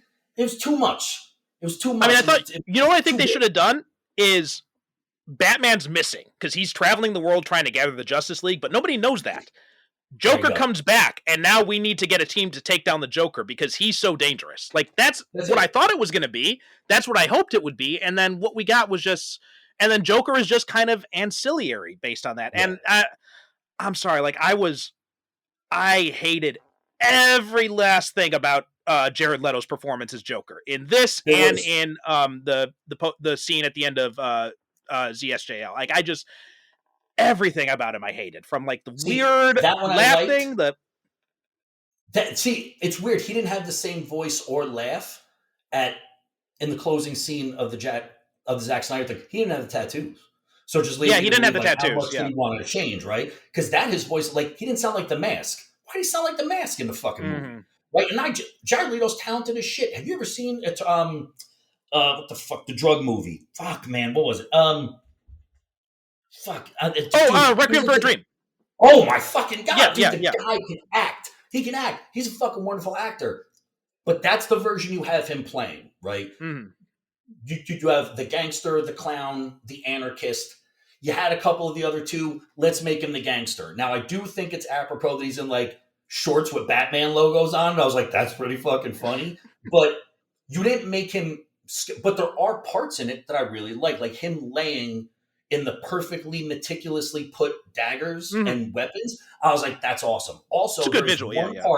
One part in that movie that to me was quintessential Joker, set chills up my spine. When he's firing the gold gun out of the helicopter, just that 4 seconds, the face that he makes, I'm like, that's awesome. Like that, moment was fucking great. But he was not only underutilized, but I think that's the one where they like, let's throw him a curveball, and it was a hanging curve, and they were like, we don't want nothing to do with that shit. They definitely let him play the wrong Joker. Because I think because now in the Batman, we have this dude who I think is really talented, just doing a Heath Ledger impression. It's the same thing. He's got a fucked up face, same voice, same everything. So they tried to do something a little different, which I respected, but it went way left. I think the entire movie was just a victim of everything going way left. It was just too much. I will say, I loved Ben Affleck's cameos in this too. Like, again, another way of showing like what a great Batman we could have gotten. I thought he did an amazing job in those scenes, and also Viola Davis as great too. And Viola Davis as Amanda Waller. Perfect casting. Petrified. Perfect casting. She's petrified. I mean, she's great. Those are the three things I liked most about it. It was Margot Robbie as, number one with the bullet. Viola Davis is a close second. And then, kind of in the third was Will Smith. He really kind of impressed me as Deadshot. I never expected him to play it as hardcore as he did. Because you hear Will Smith as Deadshot, you're like, all right, Will Smith's got this squeaky clean image. He's going to definitely make him like the anti-hero type character. But no, he was still pretty hardcore in it. I thought he did a pretty good job. His interview, I think, with Jimmy Fallon was my favorite, though, where he's talking about seeing the Batmobile. He's like, and the Batmobile came around the corner. I was like, ooh, like, how can you not freak out, man? Like Ben Affleck hanging off the fucking top of it. Like, he got to watch all that. He got to stand 5 feet away from him. He's like, that's it. You're dead shot. You're done. And he was like, no, like, that's so fucking cool. So, I don't know, man. It seemed like, yes, I heard there was a bunch of reshoots. Dude, I know so little about that shit. Reshoots, no reshoots. I don't know. What they put out kind of fucking sucked. Yeah. I mean, I hate all the rhetoric about, the release, the Ayer cut and all that kind of stuff. I hate like how extreme they get to it. But that being said, though, I would like to see the director's cut of that. I would also like to see Batgirl. Not fucking see that. Yes, though. Absolutely. Yes. Oh my God. Yes. And Coyote v. Acme. But that's again I could go on another rant about David Zaslav, but I think I've said enough of him already. So anyway, after this, so we're pretty close in this. It was number 15 for me. It was number 13 for you. After this, we got like the first big curve in the DCEU. Like this was the first time when they're really trying to turn things in a different direction, and that was Wonder Woman 2017. I went apeshit over this movie when I saw it in the theater, and I'm not a big Wonder Woman fan. It was a masterclass for cinema. The fucking movie was incredible. That movie, storytelling-wise, and the fact that you took someone in a bright suit. Yes, I know it was an original bright. You took someone in a comic book suit and made it believable. Her attitude, everything. Dude, that fucking movie was incredible. And then it was only made worse by the second steaming pile of shit that they came out. And I was like, really? Yeah. Like, that's what you're going to give us afterwards? But we'll get to that. We'll get to the that. Fucking bottom. Dude, Wonder Woman was an incredible flick. It was an incredible flick. Now, this was number 3 for me, and it got knocked down a few spots because of the third act. I think the third act, it kind of gets a little bit weak. The whole thing, I loved what they were leading up to with the whole idea of, like, Ares isn't actually responsible for this. This is just man. He doesn't have to do anything. Yep. But at the end, when they kind of say like, yeah, well, I was kind of whispering in their ears, I'm like, okay, now you're trying to do both things. And I don't think it works. I think it would have been better if Ares just like, if the main villain is like Dr. Poison or something like that. And then at the end, she realizes there is no Ares. And then maybe Ares pops up after she kills the German general. And he is just like, I was just sitting back and watching this with a bucket of right, popcorn. and he walks away and he just pimps Yeah. off. Yeah. Actually, I don't think you needed. So this was number 2 for me, mainly for the same reason. I liked the fact that he was like, I don't have to do shit. These motherfuckers are savages.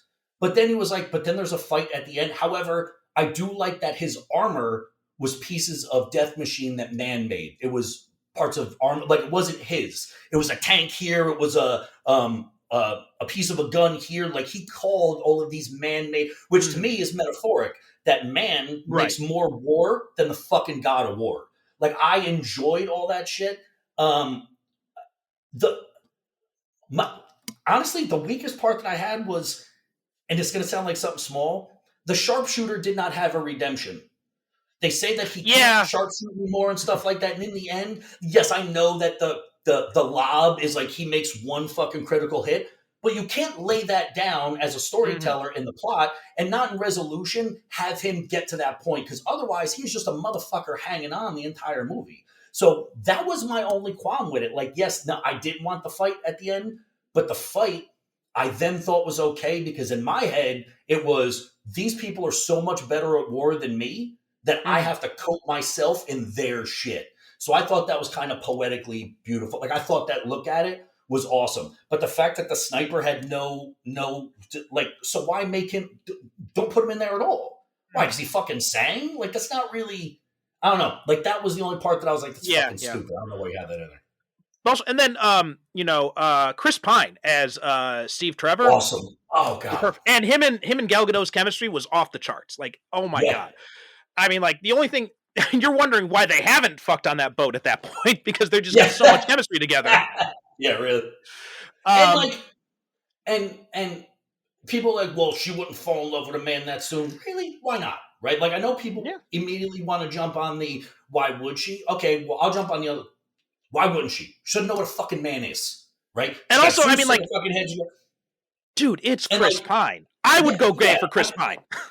Yeah, I mean, and shit, like he is beaten and fucking brute, like shit, like they lean on each other. He's not. He in no way makes it out that he's superior. He's trying to explain that men run everything, and I just listen to him because this is how the fucking world works. So I think that there's that mutual respect there too. I love that fucking flick, dude. Yeah, dude, that No Man's Land scene. Oh my god, it's brilliant. Oh my god, dude.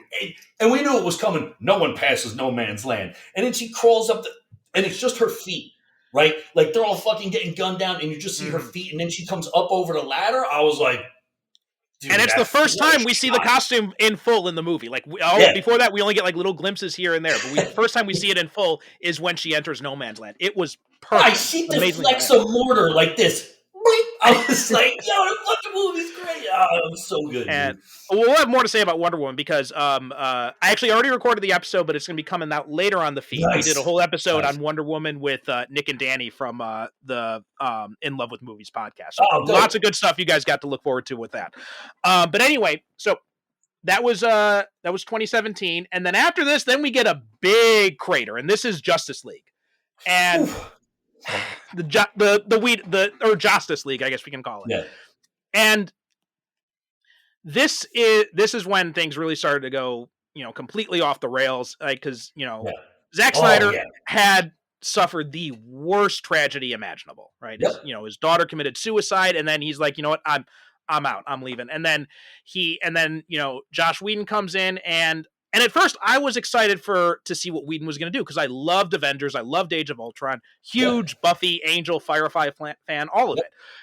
And then what we got, I'm just like, this is weird. They said marvel it. Yeah, that's what they said. They said marvel it because even the tone of the movie was different. Everything about it, the jokes and everything. Oh well, because again, they were in some foot race when they should have just played their own fucking game, man. Like the number one hockey team doesn't worry about what the number one football team is doing. You're both a sport, that I'll give you. You're both a sport. They're both comic book things. But the differences are so fucking varied with realism and stuff like that. Just play your fucking game. Don't worry about that. They got nothing to do with you. And we saw this. He tried to turn it into the Avengers because they wanted lightning to fucking strike twice. The only difference is Avengers had fucking movies of buildup that made sense. Yeah. Yeah. I mean, there are still some things I think that Whedon did that I like. Like, I really like the way that Superman is portrayed in this one. You know, Right. bad CGI lip aside, I think they should have just given a full beard and go with that instead. Yeah. And I like the line when Aquaman says that line to Bruce about how strong man stands strongest alone, and Bruce like that's the opposite of the saying. I actually kind of like Yeah. that little change Yeah. they made to it, and I like the conversation between him and Alfred about how one misses the time when all we had to worry about was wind up exploding penguins. Yeah. Yep. Again, key stuff like that is great, but the entire tone.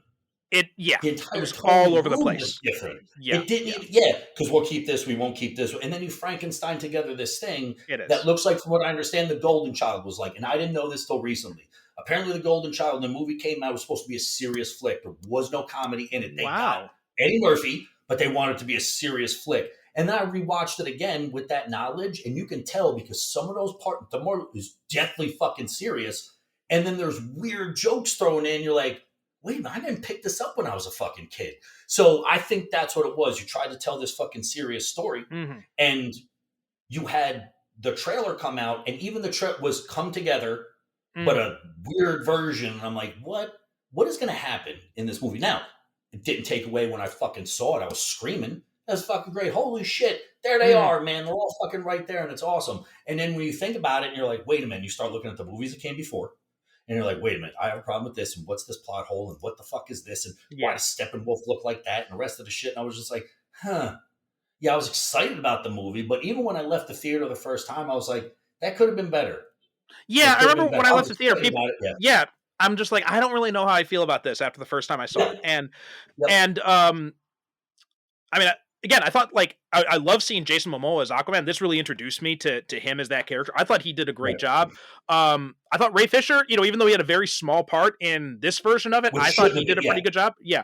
Gal Gadot and Ben Affleck still bringing the best they could do. But Ezra Miller, I despise him from the first frame of this movie. I saw him in just like, oh God. And I said like I like all the designs that Zack Snyder has done, with some exceptions. The Flash costume is the exception. I hate that fucking costume. Yeah. That one didn't have to be like, why does it have metal and shit? Like, it shouldn't look like to me, it's the Flash. It shouldn't have armor. It shouldn't have armor. Like, it should look more like Grant Gustin's fucking like, that's the one that just makes more sense to me. Right. Because anything else just heats up, and I know like, well, it's made out of metal. All right, fine. But like, it looks like it was stitched together, which technically, I mean, I guess it was, right? Like, he made it. So it was just but if he made it, show me one that looks like it was made. Yeah. Right? That looked a little too, so I don't know. Yeah. And another change other change that Whedon made that I actually liked was when they're in the subway and Flash is like, I've never done this before. I've never fought people. All I do is just push people out of the way, which doesn't make sense because we saw him fight Captain Boomerang at the beginning of Suicide Squad. But I love Batman's line to him afterwards, like, save one, and then you'll know what to do. Perfect Batman line. Yep. I also like the fact that, for the most part, I wouldn't say, like, Batman was trying to find where he was needed. He had big machines, but otherwise he got slapped around quite a bit. Yeah. That's why I like the Snyder, because in the Snyder version, he actually used his smarts to gain the advantage on parademons and shit like that. Like, I like that a little bit more, because in this one, it just seemed like he was like the comic relief. Like, he didn't really do much of anything. He was just kind of got thrown. Like, come on, he gets tossed by Diana too. He talks about Steve Trevor, which was fucking weird. So that was weird too. I did not like that. That felt like forced conflict there. Even when Affleck's delivery of that felt very forced. Yeah. Like, it felt like Affleck did not want to deliver that line at all. I did like also how they incorporated the Batman and Superman theme songs too. I know Anthony didn't like that, but I thought that was a I neat little love moment. that. I said that on his show, dude. When the Batmobile comes ripping around the corner, and it's here, and that's it. It's gone. I was like, that's fucking cool, man. I enjoyed that a lot. But still, this ended up ranking number 12 on my list. That was 15 for me. It is 15. Okay. Only because the other one I liked so much more that actually pushed that one down, because the other one made sense. Okay. Now after this, we get to Aquaman 2018.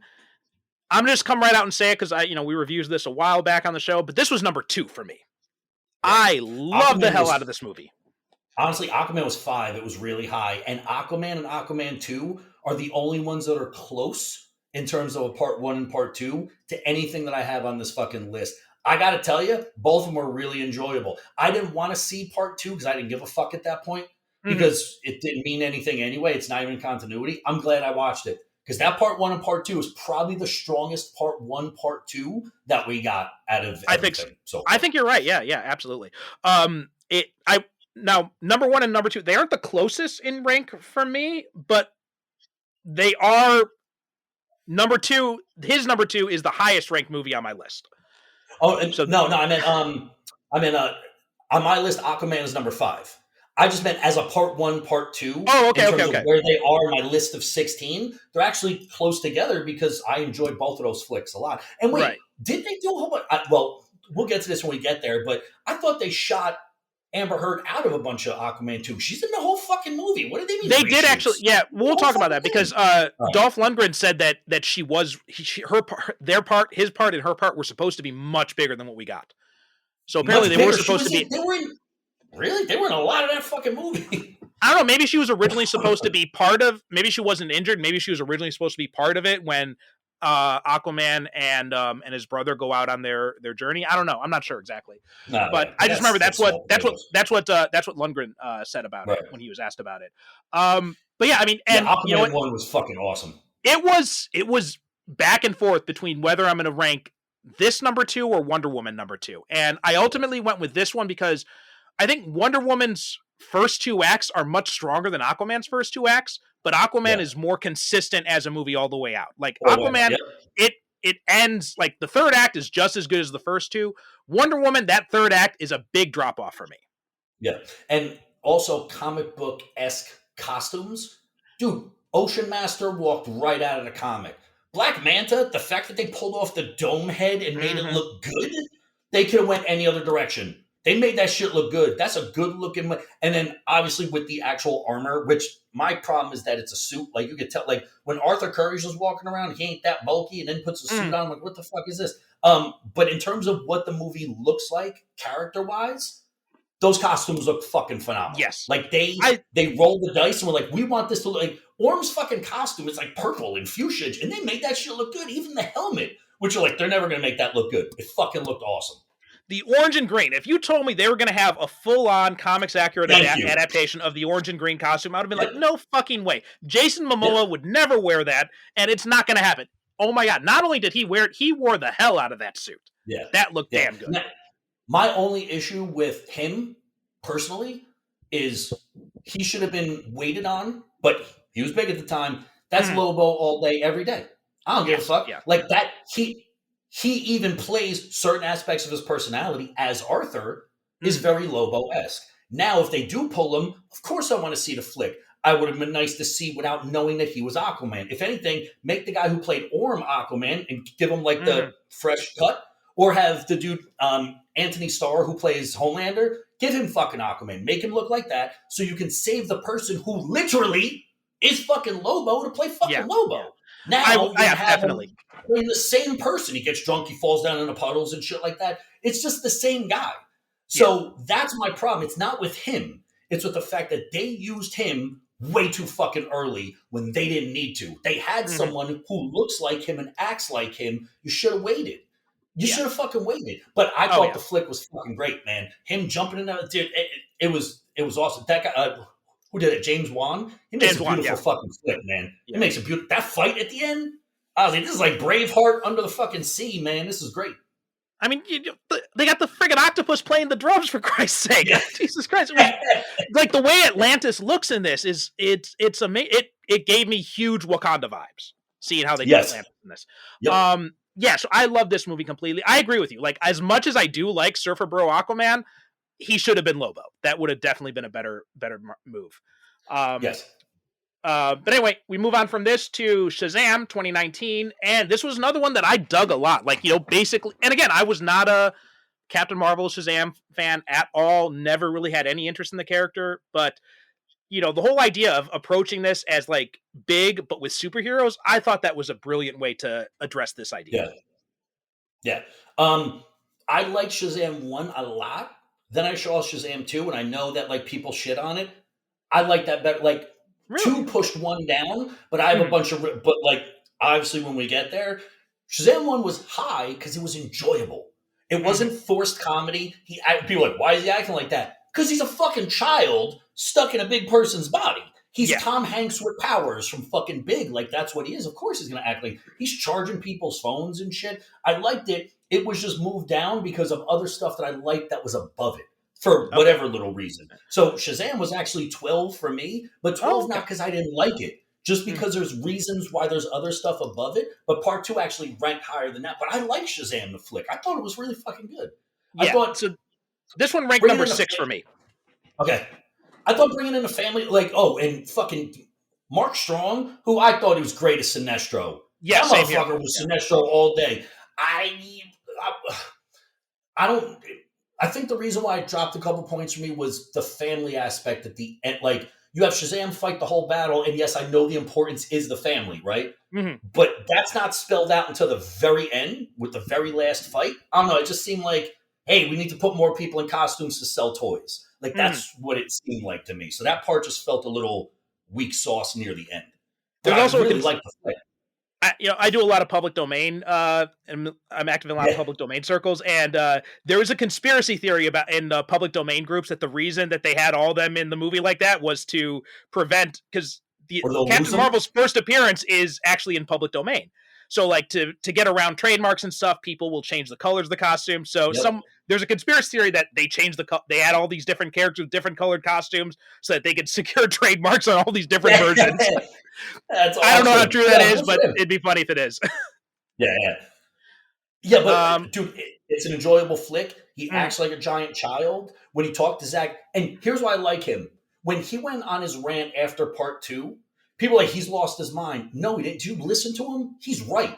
Every fucking thing that he said about the movie, about the release, about everything, about how no one backed him up and shit, he's motherfucking right from start to finish. That flick was way better than people gave it credit for. And people, like, they just left him out there to fucking hang, man. Like, they just left him out there to hang. Like, and then he wrote a tweet. I'm not on fucking Twitter, but, like, I see this shit come through. He wrote to Henry after Henry was brought back and then let go again. He's like, I'll see you in another universe, man. Like, Zach Levi was so about that character. Like, he loved that fucking character. And that, to me, says a lot about his enjoyment of making the flicks themselves. Like, that dude's great. As that fucking character, he's Billy Batson all day. I love that fucking flick. Yeah. Okay. And then after this, we got 2020, Birds of Prey, and the Fantabulous Emancipation of One Harley Quinn. This was actually number 7 on my list. Dude, it's number 6 for me, dog. I fucking love this flick. Yeah. It's so much fun. The rewatchability on this fucking movie is so good. Because that's what made it number 7, the rewatchability. Yes. Thank you. It lives in this little microcosm. It's just her. They didn't go too overboard. It's fucking and Ewan McGregor as Sion. What a fucking he's like, oh, she's boogery. Oh god, cut her face off. I was like, oh my god, man. The only reason why this movie is in 6 and not higher, Cassandra, the chick who played it, she couldn't act. She was shitty. They didn't even have to make it Cassandra Cain because she was not an assassin. She was not mute. Why did you make her some other chick? Who fucking cares? Like, you didn't have to use the name because people are going to look at it and go, so you just gave her the fucking name? She was the worst. Dude, the only reason, some days I want to watch that movie just randomly, and the only reason I'm like, I'm going to watch something else is because she's in that fucking movie. Yeah. I agree completely. Like, I mean, I love Cassandra Cain. She's my favorite Batgirl, hands down. Yeah. Utter disappointment of what they did with that character. I mean, so annoyed by that. And also, I didn't quite like. I like Mary Elizabeth Winstead. I didn't think she was a good fit for Huntress, but again, divorcing it from the comic stuff, like I'm trying to do, she did a fine job in that aspect. Have you seen Kate? Cape? No, Kate. She did an action movie on Netflix called Kate. Listen, they probably made her act like that because she's very like campy, so like I'm gonna get my revenge. I saw Kate, and I actually met her at Comic-Con. I managed to get out one thing to her because they take a picture. She is fucking stunning, and she is very tall. I didn't know that. She's fucking tall. And I went up. I was like, Kate should have been how Huntress was played. She's like, I love fucking Kate. Like, dude, the movie, it's raw. It's fucking. I swear to God, You make that a Huntress movie, I'm in fucking 24 hours a day. I think that she had to act like the tropey, because it's a fun movie. It's fucking goofy and shit like that. She's planning her lines in the movie or in the mirror. But I thought Canary was awesome. I love Montoya in this flick. Yes. Dude, I got the shirt that says I shaved my balls for this. Every aspect of that movie is fun. The rewatchability on that fucking movie is so good. And if you look at the more goofy side of the Birds of Prey, that's them. It's fucking perfect. They can handle this shit.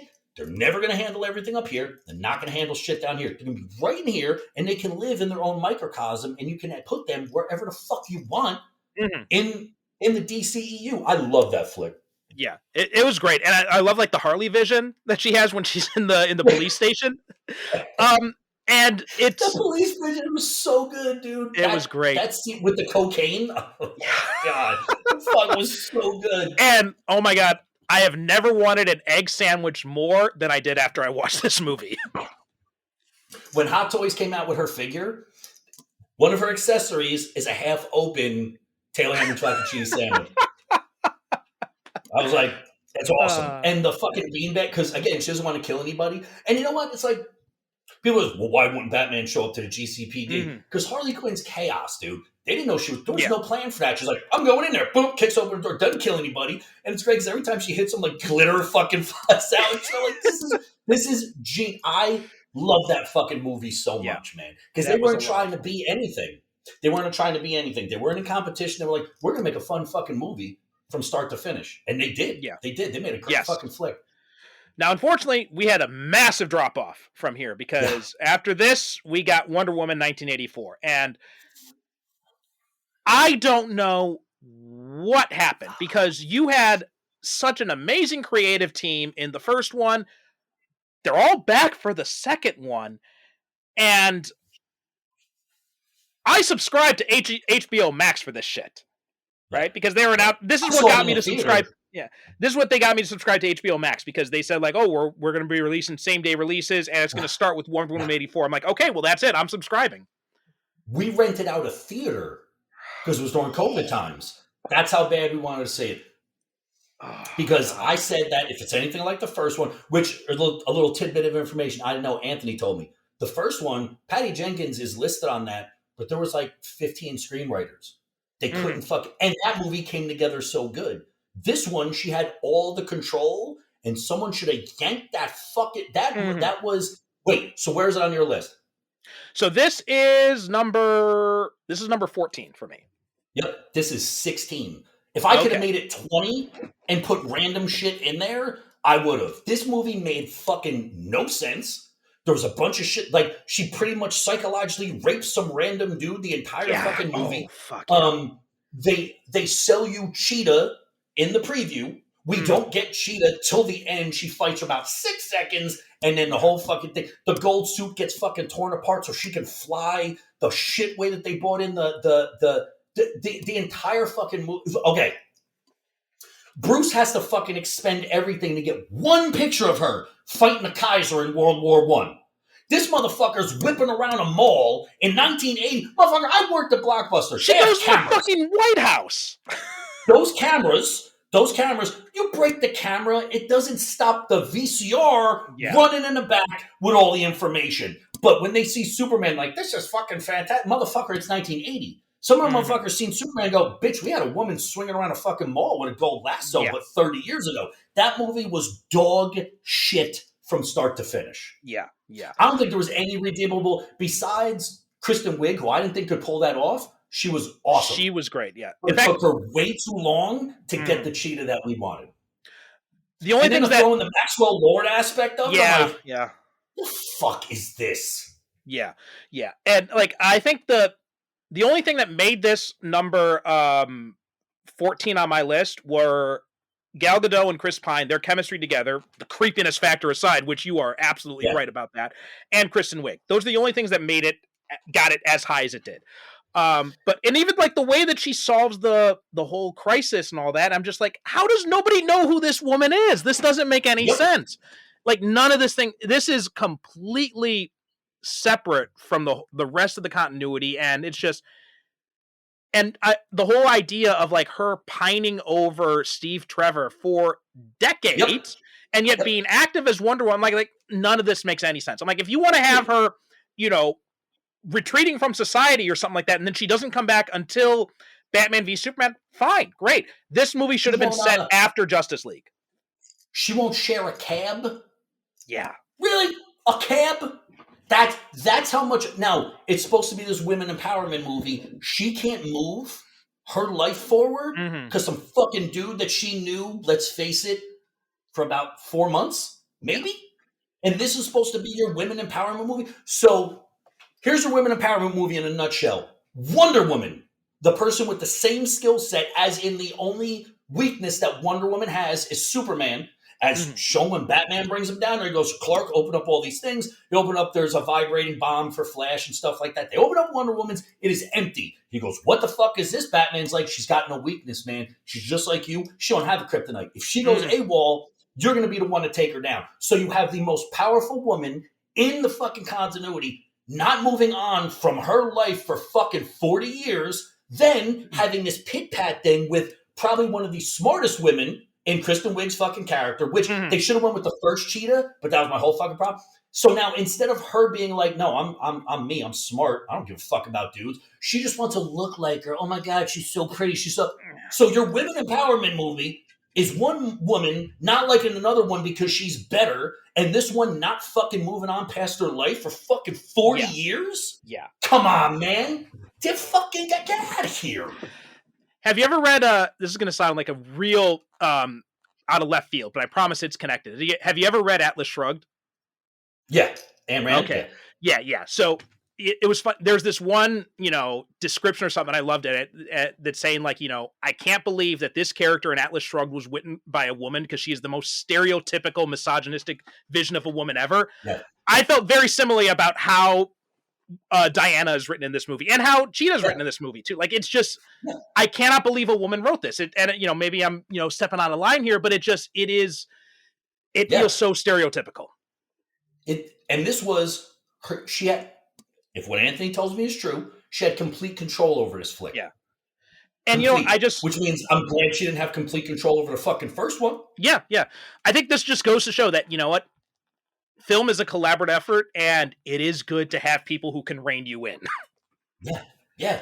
Because in the end, it's not like everyone loses their memory. That would be a fucking shit Deus Ex Machina. That's what I thought they were going towards. I thought that's where they're going towards with that. Meanwhile, the world is still a mess. This one wakes up next to a cow. They all remember what happened. So at one point in Batman, in Superman shows up, and Martha Kent, Jonathan, none of them go, well, in 1980, we got a fucking wish made so we can have a fucking house on our... No one remembers that shit? This movie is what fucking begun the fuck up of continuity. And people are like, it was Harley Quinn. No, it wasn't. Harley Quinn, at least she mentions the Joker. You don't even fucking see him. She's working this fucking area. This area in Gotham, man, and nothing to do with her. This fucking flick was when they just said, fuck it, let's just put out movies as fast as we can. This one fucked everything up for me. And then after this, we get an upswing, and we get Snyder's Justice League 2021 came out. And this one was, I've had a journey on this one, because when I found out that he was talking about, there's enough footage for him to do his own director's cut. I'm like, you know what? I didn't like Batman v Superman. I didn't like Man of Steel, but I'm very curious to see what he would have done. And when I saw it, I had kind of a negative reaction to it, and I've rewatched it since. I think I've rewatched it like twice, because I watched it one time. I decided to watch I think you talked about Justice is Gray on Anthony's show, right? Yeah. So after you guys talked about it, I'm like, all right, well, let me watch the Justice is Gray edition, and slightly better impression of it. And then I rewatched it again to prepare for this, because this is the one I was kind of the mixed up. And again, divorcing it from the comic stuff, it's a pretty good movie. It holds together very well. It's much better than the original one. It makes sense. Yep. It makes sense. The cyborg stuff I thought was great. It's beautiful. Yeah. And so, but rewatchability is one of the factors I had in here, and I'm not going to sit for 4 hours. That's a 4 hour fun. Now, rewatchability in terms of scenes, yes, absolutely. Dude, Not Impressed was probably one of the greatest fucking cinema. Like the boot that he lays on him afterwards, after freezing that fucking axe, was spine tingling, dude. That shit was so good. That shit, and the black suit, woo, man, listen, that whole fucking scene, that movie, like, yes, it was operatic, right? It's fucking, what, it was 4.5 hours, 5 hours? It was in like 4 hours, different parts. Yes, it's a lot of movie, so rewatchability ain't fucking happening. But the reason why, so it was number one for me, only, I think, mainly for redemption, right? Okay. Like, Scott Snyder was like, this is what I wanted, dude. People, when his daughter killed herself, people were talking shit. He's like, that's why your movies suck. That is ridiculous. That is unbelievable. This is what you're going to do to this guy? Like, this is what you're going to do? Like, all he wanted to do was put something out to be enjoyed.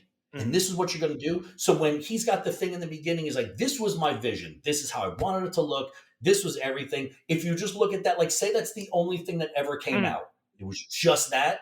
And we got nothing else. At least I'd be like, that's beautiful. It's a story. There's subplots. There's like, and it's very long, but it didn't, like, I don't think it dragged. You got a little bit more Martian Manhunter. Did I like the fact that it was Martha? No, fucking not really. But you get stuff that makes sense. Martian Manhunter floating down at the end. Hey, man, I'm just telling you, it's not over. Like, there's other shit that we need to deal with. It was excitement, right? There was a lot of excitement in there. There was a lot of, like, I would love to see where this is going, especially if you did an Elseworlds thing at the end and you have Superman with the anti-life equation in him, and you have that apocalyptic. Dude, I love that so much, man. Like, that image of the Joker, like, that Joker to me was haunting. He's got all of the Gotham fucking, like, cop things that he's killed and shit like that. Like, it was heart wrenching. And he's like, I killed that. He's like, I'll fuck, dude, Batman's cursing and shit. He's got gun. I don't know, man. It was dope. It was dope. I fucking loved it. This was number 8 on my list, even after, separating from the comics and stuff. There's still some little problems I have. One is the rewatchability, because I'm not going to be rewatching for 4 hours. There's some weird plot things here. Like, the black costume does look really cool, but I feel like there's no reason for it. Like, I think it would have been something if there was some sort of thing, like, it's a regeneration suit or something, some reason for why he decides to wear the black. Or they find it on the ship and that's what he's supposed to get buried in. Like, that's the only costume left or something like that. Like, if that's the only thing he's got in the fortress, fine. Right. I would have bought that too. But I didn't like that aspect. Or Martha makes him that one. Yeah. Like she made us. I didn't like all the slow-mo. Like, we don't need slow motion of Lois delivering coffee. And everything with Barry still. God, I fucking hate Ezra Miller. When he rescues Iris in that scene, it's borderline creepy, the way he's, like, brushing her hair out and, like, it's just, and then the hot dogs flying around. I'm like, this is weird. That's like art imitating life too, because they, whatever the fuck. Yes, exactly. Yes, exactly. And I love Nick Cave and Warren Ellis. They make some of the most haunting, dude. They did The Road. They are fucking awesome when it comes to giving you that dirty, gritty, all hope is lost thing. That fucking score, that soundtrack did not match this fucking movie. It was awful. Like, dude, I was like, I can't listen to this. It was so bad. I didn't even know that it was Nick Cave because I really like that dude. I was talking to Anthony about it. He's the one that brought it up to me. I'm like, you fucking serious? Dude, some of the songs were on the nose. He'll come again. He's the king. I'm like, what the fuck is going on? Dude, I was like, that's got to go. Also, the weird Scandinavian singers who are coming out. I'm like, what is even happening right now? I thought, because I watched this movie when it came out. And it came out like late at night here in Japan, and I'm just like, what is? I thought I was sleep deprived, and I dozed off or something when the Scandinavian singers came out. But parts that were obviously all the Cyborg stuff is your redemption, right? But also Bruce Wayne knowing the language. When he went to go find Aquaman, of course he would know the fucking language. Yes. In the first one, they treat him like an asshole. In this one, he's like, of course I know your fucking language. He's Bruce fucking Wayne. Why wouldn't he know the language? So even stuff like that saved the look of certain characters, I was like, that's awesome. That's the way it's supposed to be. Diana does not throw Bruce in this one. Mm-hmm. They don't have that thing. Like, they don't have that. They're there to help each other, which I really like. There was it just like a lot of it felt more of a budding Justice League to me, Mm-hmm. as opposed to we're just trying to do the Avengers part fucking 4. Like, that's what the Justice League felt like. And also, but another thing I had a problem with is, like, I love the idea of Henry Lennox as Martian Manhunter. I love the way he looks in that last scene. Oh God, yeah. But when he appears as Martha, and like what he says to Bruce at the end, it gets the sense that he knows everything that's going on here, and yet he's sitting on the sidelines when he's as powerful as Superman. I'm like, you just basically told me Martian Manhunter's a coward, and I don't like that. Like, and that problem would have been completely solved if they cut out the scene with him changing into Martha. I think if they'd cut that out completely, that problem would not have existed. Yeah, that was a big problem for me, only because, like, yes, Martha would try to pull Lois out of the funk. But there was one part that is shown in this that wasn't shown. She goes there every day. So the way I thought about it was, the reason why the cops, that she knows they're going to be there, is because that wasn't her last day going there. What I thought, to make it more haunting, at least from my aspect, she's told those cops every day that today was going to be the last day. And she does that every fucking day. Like, that to me would be something like, nope, you know what? Like, today, I'm not going to go tomorrow. I'm not going to go tomorrow. And she just keeps doing it. So, yes, I wanted actual Martha to show up and talk to her. The fact that it wasn't, I was like, that was a fucking enormous letdown. Like, that one really bothered me. Not enough to take it down, only because the scale and scope of, like, the epic. But the fact of the matter is I was like, why wouldn't it be, like, Clark's mom? Like, why wouldn't it be her? Like, it just seemed like, of course she would take the flight out there. Her soon-to-be or almost fucking daughter-in-law doesn't want to fucking live anymore and has all these questions. Why wouldn't she show up? Yeah, that was kind of fucked up to me. Yeah. I also like that. I also don't understand the whole thing about Darkseid forgetting where the anti-life equation was. I'm like, dude, this is your main purpose for being. And suddenly you're just like, I lost it somewhere in the universe. I can't remember. And it's like, who remember? I'm like, it's not your fucking car keys, man. Also, and I have the Prime 1 statue standing right there.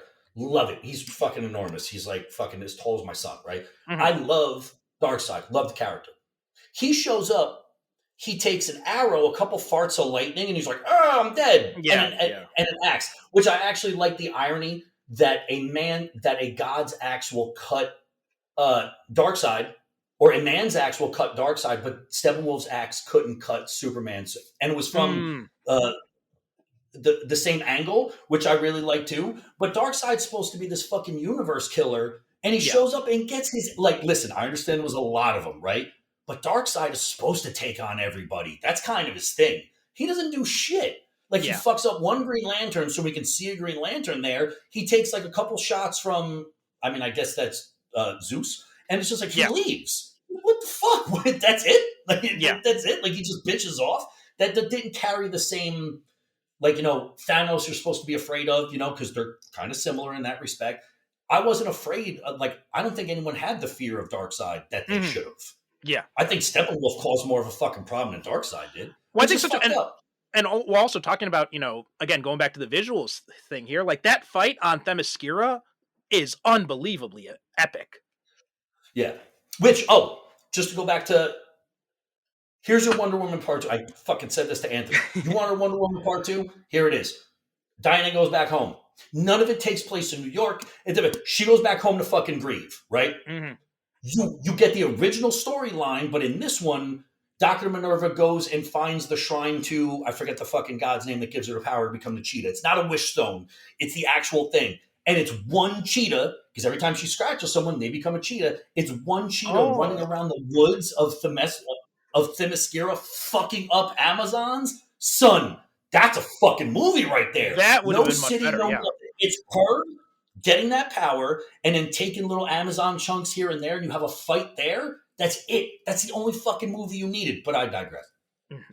All right. So after this, we went to Suicide Squad, The Suicide Squad 2021. This was James Gunn's debut into the DCEU. I'm going to be honest, this was number one for me. This was my top one. Really? No shit? Yes. Wow, that's awesome. How about you? It was 8 for me. Okay. Only because... our number 1 and our number 8s are complete switched. Yeah, but I love the fact that it was your number 1, though. Like, that's dope. Because all in all, it was dope. Starro, it's fucking great, man. That's great. I think a big part of my was a lot of the red herring, right? You think Pete Davidson and all these people with the fucking older dude. I'm fucking blanking on his name. Mento. Like you have all these people, and then you get rid of them, and you're kind of left with this fucking core group, right? I think the reason why it did not rank as high for me because it was very it was very Guardians of the Galaxy rated R. Like that's what it seemed to me. Whereas a ragtag fucking group, he was like, I don't want to do this, I want to do this. He just had the ability to say fucking show blood. Like that's kind of what it was. And then again, you have this world-ending thing, and no one shows up. And I understand that's always the fun, but like Sorrow, for fuck's sake. Like I understand it's on an island. Like that's cool that like you did that, but Ratcatcher was cool. I thought it was cool, but then there was like weird redemption stuff where like all of a sudden, like he's just like, yeah, you're right. Like, dude, the guy was raised a killer, born to be a killer, and he's like, now I'm a good person. Like, why did he need a redemption? Like, why do all these bad guys need redemptions? No, I'm down with you. I'm with you on that. Yeah. But yeah, overall, like I was not expecting to like John Cena as much as I loved him in this movie. Like, because when I heard John Cena, I'm like, but he was amazing. I kind of slept on Peacemaker for a bit, but everyone was talking about it, and then I finally caught up on it. I loved Peacemaker. I thought that was amazing. Great, dude. Yeah. Even Rick Flag, I did not care much for Rick Flag in the first movie. Like, I'm just like, whatever. Joel Kinnaman, he's okay, but didn't really impress me at all. I cried when Rick Flag died in this movie. Yeah. Yep. And I'm glad that he stayed. King Shark! King Shark! Yeah. Oh my God. Sylvester Stallone is King Shark. Perfect. Yep. Perfect. Yeah.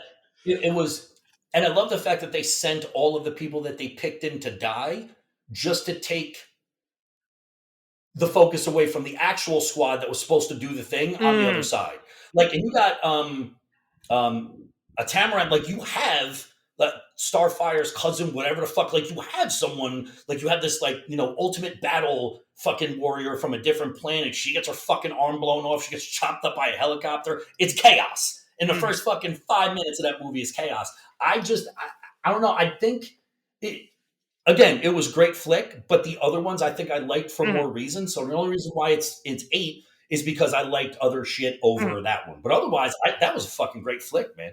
I do think it's fun how that both of our number 1 and our number 8s are the complete opposite of each other. Oh, shit. That's awesome. Then after this, we got when the balance of power shifted in the DC universe in 2022 when we got Black Adam, and this was number 11 for me. Honestly, like I don't know much about Black Adam in the comic books. Basically all I really know of him is from the 52 series. That's all I've really read of him. So I was never invested in the whole idea of Dwayne Johnson as Black Adam. I like Dwayne Johnson just fine, but this character, just based on what little I know of Black Adam, he did not seem like a good fit for Black Adam. Like he's in like the original Marvel family books, he was just kind of the punching bag. Like he would show up and they'd be like, foiled again, and like fucking fly away and shit. It was 9 for me, and I think it's because, now I don't know if this is true, but The Rock was like, I saw like a brown superhero, and I was like, I can relate to this person and shit. And like, obviously, he tried to switch everything around. Like, Rock was going for a power seat over at DC. Yeah. He was, man. Come on, man. He made one call to Henry and almost changed everything. Everything in one shot. But I like that flick, man. I thought Dr. Fate was fucking awesome. Dr. Fate, I loved Dr. Fate. Pierce Brosnan as Dr. Fate. Oh my God. Perfect. Yeah. Perfect. I do think that the relationship between Hawkman and Dr. Fate, they didn't create enough of that in the movie where I felt bad for their breakup of friendship at the end, obviously because one died. I thought that was a little over the top because it's like, well, they knew each other for this long time. Yeah, but your moviegoer didn't see that. So when they had this moment, it was like, I was like, it seemed like it came out of nowhere. And we know that's not the way it is. But I love the Justice Society as a whole.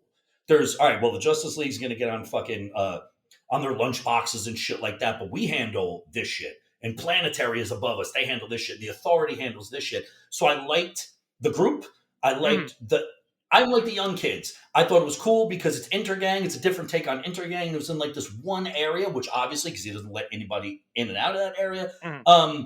I love the fucking fight scene with him and Hawkman basically throwing each other through the walls, and like Fate just keeps moving seats because he's like, just let him get it out.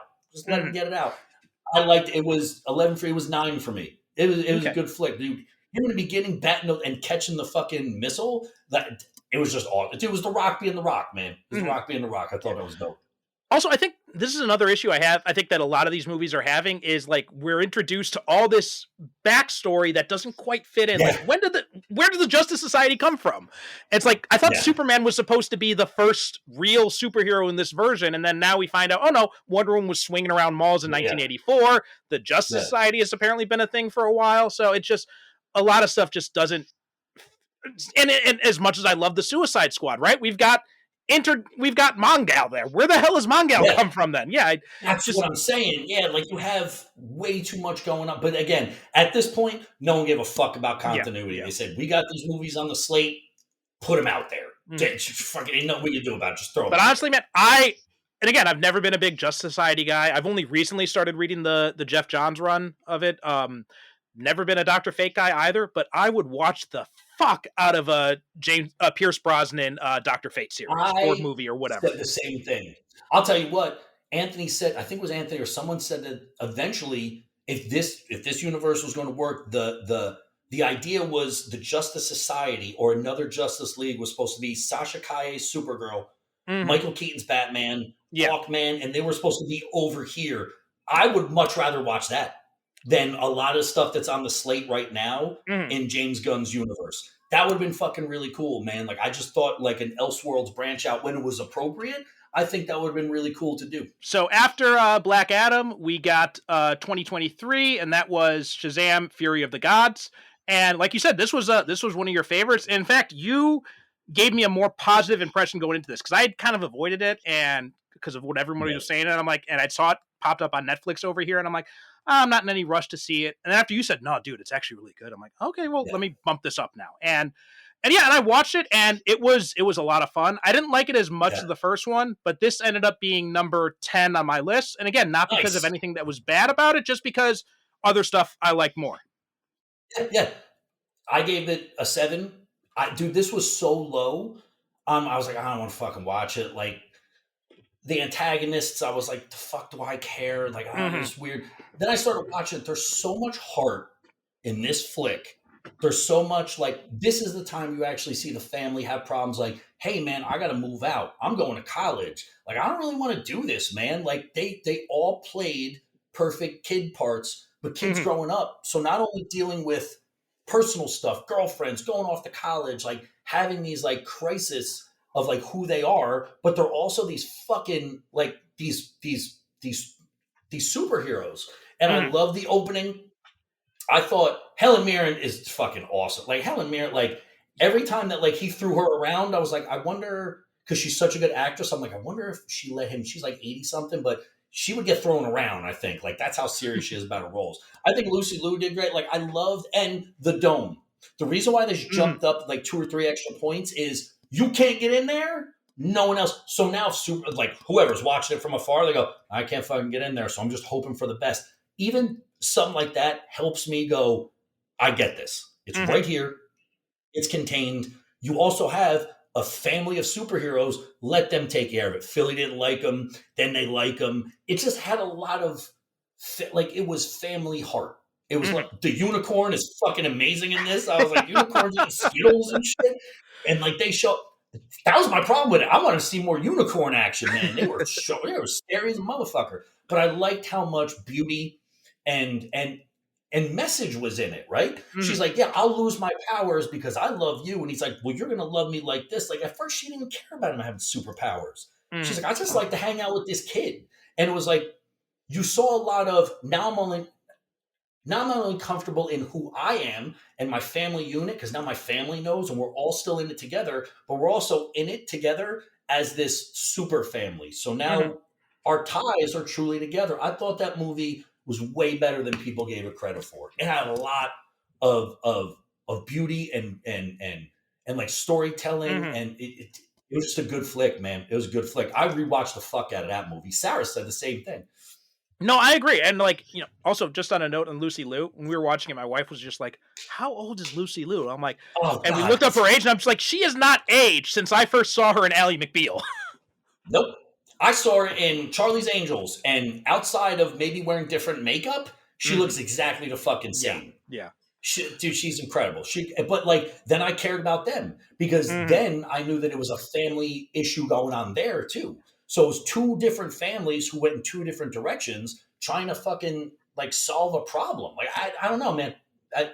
No, I liked it. I dug it a lot. Yeah. And I felt too that there was more interaction between Billy and his other siblings as opposed to just Freddy. Whereas the first one, it was just like the Billy and Freddy show. Here we get a better sense of who all of them are. And I thought that was really well done. And it was a very good movie. I mean, and again, the only reason it's number 10 is just because there's other stuff I liked more above it. Yeah, that's right. But then after this, we got... Oh, sorry, go ahead. No, I found stuff that I really liked down at the bottom, and I'm like, what? Like, it's weird. So there's a gap. There's all the shit that I liked in order of what I liked about it, and shit I just couldn't fucking stand. Like, that's really the difference. Like, 10 doesn't mean I didn't like the movie. It just meant that there's other stuff that was slightly better. That's the only reason why I was down that low. So I have a feeling you're kind of going in the same route, which is cool. Yeah, very much so. And I that happens with my Marvel list all the time because I'm just like, I look at it, I'm like, how come Iron Man is so far down on my list? I love that movie. And I'm like, oh, wait. As if we got like Endgame and we got all this other shit above it. Yeah, yep. It's just like great movie. Lots of fun. And I heard from the original ending of this post-credit sequence was actually supposed to be the Justice Society coming to recruit Shazam. Oh, well, that would make more sense. That would have made so much more sense. Yeah. I think it was the whole Black Adam thing that just didn't... I think it was that and the fact that Peacemaker was such a hit show. But, like, you couldn't even implant a fucking bomb in Shazam's head anyway if he's in Shazam form. You'd have to do it in Billy Batson form. Yeah. So why the fuck would... Like, if he knew what she was up to, he would never fucking... But again, that's putting Amanda Waller in, like, she's the Wall, right? She's got pockets. It's like the end of Black Adam. Where it's like, what the fuck would Superman jump for her for? Like, what the fuck? So... There's stuff like that, but the Justice Society would make more sense considering how fucking old the character is. Yeah. So then after this, we got 2023 also. All these are in 2023, the ones we got left up. The Flash. This was number 16 for me. Like, the episode we did on it just came out. God, I fucking despise this movie. It's just so bad. When I did it with Anthony, he started off going, I'm coming in hot. Not as hot as a baby in a microwave, and I lost my shit for like 5 minutes. This movie, outside of 5 really cool things, dude, poor Sasha Kaye carried the entire fucking marketing for this on her back, and she's getting paid back by not playing fucking Supergirl now. Yeah. She's playing with the figures. She's like showing up to everything. You couldn't have Ezra Miller. His jerk off ass is fucking going crazy. Fucking grooming girls are taking him across state lines. Michael Keaton's like, whatever, man, I got to play Batman. But she took the whole thing on her back. And she was like, I had fun in this movie. And it showed because I thought she was great. I don't think it's enough Flashpoint for me for Flashpoint, though. No. And I had said this, our episode on The Flash just came out at the time we're recording this. So I went into more depth in it there. But like, Michael Keaton, perfect. I loved everything about him in this movie. He should not have been in this movie. Like, we should have gotten him in Batgirl. We should have gotten a Batman Beyond movie. But this really should have been, bring back, I was thinking about this and I'm blanking on his name. The guy who played Thomas Wayne in Batman v Superman. Yep. Yeah. The dude plays Negan. Yeah, he plays the comedian as well. He's also the dad on Supernatural. Yeah, that's Thomas Wayne. That's him all day, every day. That's who it should have been. Yes. Because that's who it fucking was. And then you get my favorite incarnation of both Batman and Joker, which is Thomas and Martha Wayne. I got a custom Martha Wayne statue made because I knew they'd never make her. I bought the Prime one of Thomas Wayne and got a fucking Martha Wayne. I got it 3D sculpted by someone. I got it fucking printed out with the resin printer. I got it professionally painted just so I had one. Wow. That's what you should have did. Yeah. Instead, for fan service, because DC realized their shit was like starting to like fandom was great, and then it was nothing. You bought it back because you wanted people in seats. Yeah. Because otherwise you weren't doing it. And the fact that it made as much money as it did, I think had more to do with Bruce as Michael Keaton, but that's all you got. Because the stain on this fucking movie for Ezra Miller was enough to make people just say, like, I'm not supporting this fucking movie. Yeah. And like, I don't know, with everything surrounding Ezra Miller, even before you get into that, like their performances in both versions of Justice League, nobody was really raving about their performances. Why the fuck would anybody think we want double the Ezra Miller? No. And one is worse than the other. Yes. They're both insufferable, but two of them, dude, they're not even funny. Like, nothing about their scenes was fucking funny. And then you take the people in the lab who in the comic were really well put together. Then you have like the one dude like picking up his leg and you see like Grundle like on the couch. I'm like, guy, like what kind of fucking movie is this? Yeah. And like the Eric Stoltz dead. thing in Back to the Future, I'm like, okay, that's cute. But then you kept dragging it out and then it's like Kevin Bacon's in Top Gun and all that. I'm like, what the hell are you doing? Like, it was funny. This is the very definition of beating a horse to death. Yeah. The CGI looked unfinished, and then the director had the gall to be like, that's what it was supposed to look like. Really? That's what it was supposed to look like? No. Because those babies look like something out of fucking Nightmare Fuel. And you already have babies falling out of a building. Then there's the double jeopardy of like syringes are falling on one, a brick is falling on the other. What the fuck are we doing? Like what is happening in this? And then don't even get me started about the CGI with the sand people. That looked like my son made it on fucking Minecraft. The fucking dude was terrible. They bastardized the Flashpoint story just to make this. Yeah.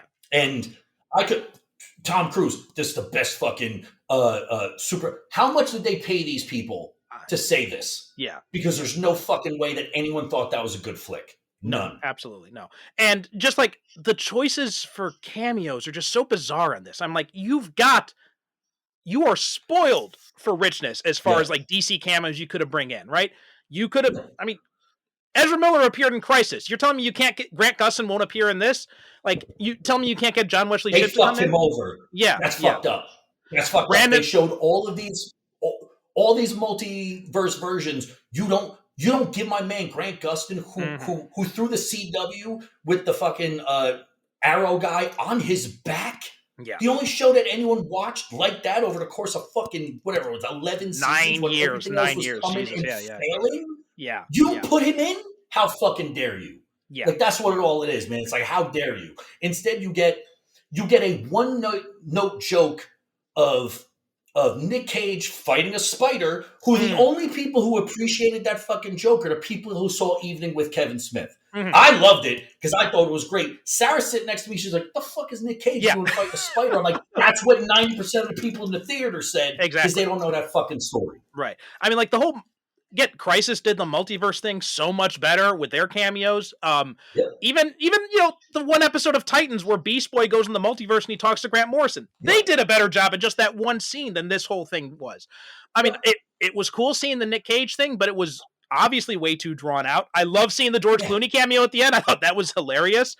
I've heard, which may may or may not be true. Apparently someone tried to get Christian Bale and he's like, fuck no. And that was it. I was like, but that doesn't make any sense. Batman and the Nolan verse aren't.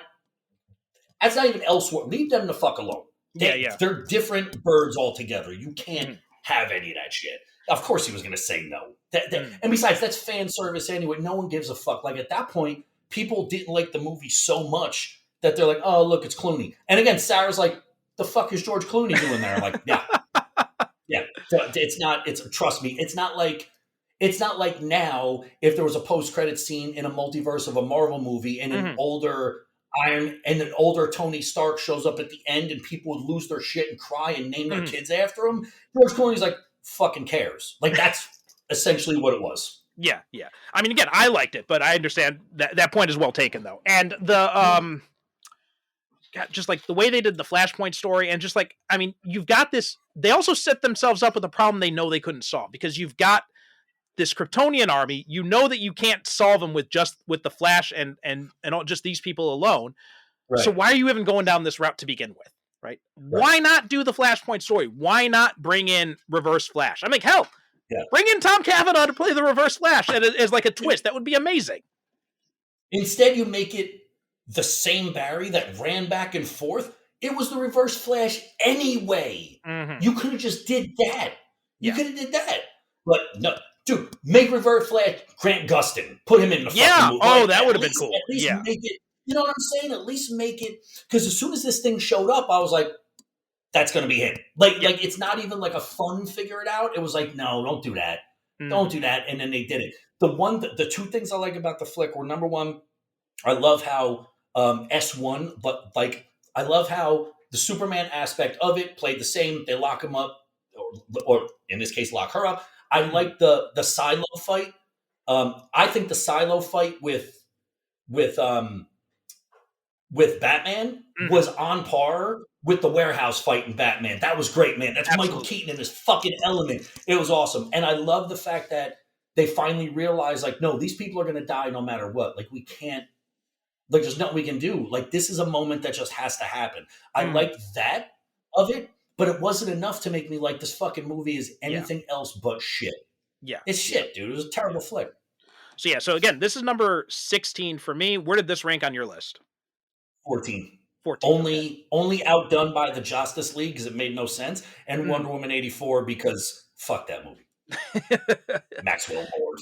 I mean, I went back and forth over if I wanted Wonder Woman 84 or if I wanted Flash, but because like I love the Michael Keaton stuff in it so much, and even like the Ben Affleck stuff. I thought that weird freaking armor thing aside, I loved Ben Affleck in this, and so apparently Ben Affleck was in them. Like, the reason why his voice sounded different, which I heard fucking afterwards, reason why his voice sounded different and the reason why he looked different in the motorcycle scenes is because that was the stuntman. So much so that when Hot Toys put out because of course Hot Toys is money grab, right? When they put out the Batman from the Flash movie, it's not even Affleck's face. It's a completely different chin and everything. That's why I was like, babe, that's not Ben Affleck. She's like, that doesn't sound like him. I think they just forgot to overdo the voice. And they're like, fuck it, just leave it. Just leave it. Because at that point, it's like, what the fuck? Yeah, that movie was such a mess. Like, and you know what? I know Anthony has been giving James Gunn shit about saying, like, why'd you think this was the greatest? I'm like, I can kind of see James Gunn's point. Like, Zaslav's a petty bitch. He's got to say that. He's like, I'm just going to say this, and then everybody's going to forget about the movie. Then I can just do work in peace. Yeah, like, look, Gunn just got the job. He just got the job. I know it's a him and Safran thing, but WB is always in this process of fucking imploding. James Gunn will put up his slate the next day to be like, what'd you say about The Flash? You're fucking out of here. We'll continue to put out bullshit for the next 10 years. So and I'm convinced that the only superhero movie David Zaslav has ever watched is The Dark Knight, which is why he tells everybody, say it's as good as The Dark Knight. Yep. But anyway, after this, we got a bit of an upswing. Like, the DCEU ended on, kind of an upswing, actually. Like, Blue Beetle. Absolutely. Blue Beetle was number 4 for me. Nice, dude. Blue Beetle, it wasn't so again, it was 11, but only because of the little aspects of stuff. And I wasn't into the Iron Man formula of it. Oh, that's fair. Where it was very typical of like the Ironmonger, like, and OMAC, like, I love OMAC. I didn't think that had to be OMAC. Like, I didn't like that. But make it something else. It didn't have to be OMAC. But I like the flick though. I love the family aspect in that. I love where they live and the closeness of it, and Cord is trying to take over. It's just like, it was a cool flick. Grandma with the gun at the end, she's like, you don't know what the fuck I've been involved in. I was like, it was a good, strong, it was a fucking fun flick, and I'm upset that we're not going to see what happened with the original Blue or with Cord in the future, because clearly that's either Booster Gold. I thought it was Booster Gold. I thought it was Booster Gold as well, yeah. Has to be, because he's like, I know where he is. He's not fucking dead. I loved like the Beetle Cave with like the old school shit in it. It was good. It was a fucking fun flick, man. Yeah. I thought it was so much fun. And like, I've never been a Blue Beetle fan. I've never read the Jaime Reyes anything of them. I've seen him in like, Young Justice and stuff like that. And I'm just like, I don't really care. But I mean, I'm not going to say the guy's name because I know I'm going to mispronounce it, but the guy from Cobra Kai, oh my God, he's so good. Yeah. He's so good. Oh, it's great. Susan Sarandon basically playing Hillary Clinton was hilarious to me. Oh God, dude. Like she was good. Like it was good. And I liked the little redemption arc of like the head OMAC guy. I thought that was pretty cool too. But again, it had shades of Iron Man fighting the Ironmonger, same kind of way, same bomb thing. I was just like, I could have did without that. But it's like when everyone else can put, well, everyone's doing the HUD look. Well, how the fuck are you supposed to show someone in fucking armor, dude? Like, of course they're going to use that. It's smart. It's kind of like when everyone complained about Dr. Fate. Oh, he splits himself. Like, but it's magic, motherfucker. Yeah. Like, if he's got to hold someone down, he's going to split himself. Like, that's why people complain about this dumb shit. I'm like, let that go, man. Just enjoy the flick. And as for the OMAC stuff, like, they brought in all this stuff from, like, actual history. Like, the College of the Americas or something like that. Yep. Like, I'm like, holy shit. A Hollywood movie is actually talking about this shit. That never happens. That never happens. I thought it was great. Like when he comes to Cord and he's like, "Oh, I have an appointment," and like the typical like white chick. Okay, Jamie. I was like, first of all, she didn't even see his name to call him that with a J, and second of all, like, why you got to do that? Like, it's just like no one like that doesn't happen anymore. In terms of like people like being aware of like, oh, if this is your background, I'm gonna call you this name. This is your identity, I'm gonna do this. Like it just seemed like it was shoehorned in. Okay, Jamie, and then she says it twice, even though he fixes her. Like that part, I was just like, that's fucking stupid. Like that's not like you didn't have to like look. You can still show the positivity of that family and the love of their culture and the love of their generations and stuff in that house of why the house is so important. The part with the dad had me in fucking tears. Oh God, I was about to mention that too. Yeah. Oh my God, dude, that was tough. Yeah. And I'm like Anthony in that respect. I used to watch movies with dad's son stuff in it. I'm like, that's dope. Now I cry. Yeah. I fucking cried, dude. That was a rough one. Yeah. Definitely. Yeah. And also, I'm a huge Final Fantasy VII fan. And so seeing when he generated like the cloud sword, I'm just like, yes. Oh, the Buster sword? Yeah. I love that. Dude. All I wanted was 2 pieces of materia. They didn't have to do anything. I just wanted those, and that would have been good. That was awesome. Oh man. But yeah, so that was number 4 for me. And then we got the last one, Aquaman and the Lost Kingdom, which this was number 9 on my list. Like it was for me, it was 10. Yeah, it was 10, dude. It was so good. It jumped up like 7 spots pretty much instantly. It was a good flick. And unfortunately, I was talking to Sarah. I'm like, unfortunately, Amber Heard, like she does such a good Mara, dude. I was like, I love the casting in that flick. Even William Dafoe, oh my God, even that, as Volkov in the beginning. Yeah. In the first one, dude, and they're good looking movies. They show under the sea stuff really fucking well. The fucking really seahorse in the beginning. Oh my God, that was so damn cool. Yep. And then the battle octopus. Yes. Like, fucking best, man. I did have 2 like stupid qualms with it. Like one is when the kid starts talking to the fish. Why the fuck was Arthur astounded by that? Bitch, you talk to fish and your wife's a fucking watermancer. That was really that shocking? He's like, that's incredible. Really? That's incredible? Him talking to fucking fish? That's incredible. But like stuff like that I let go because I really enjoyed that movie. Orm had the cool redemption arc and they didn't bring him right back in. They're like, lay low. Yeah. You're good. Just we'll say you died. It was really good, man. It was a good flick. Nicole Kidman too. I loved her in both. I didn't mention her when we talked about the first one, but yeah, I loved her in both of these too. Yep. I thought it was going to be more trench, like the actual, because I thought like as soon as I started digging really deep, but I like how it was because we saw that flashback in the first one, right, where they talk about the one big fight between the 2 sides. Yeah, so the fact that it was the Lost Kingdom, I was like, that's really cool. And of course, it'd be bad. City's called Necros. The fuck did you expect? It's a little on the nose, right?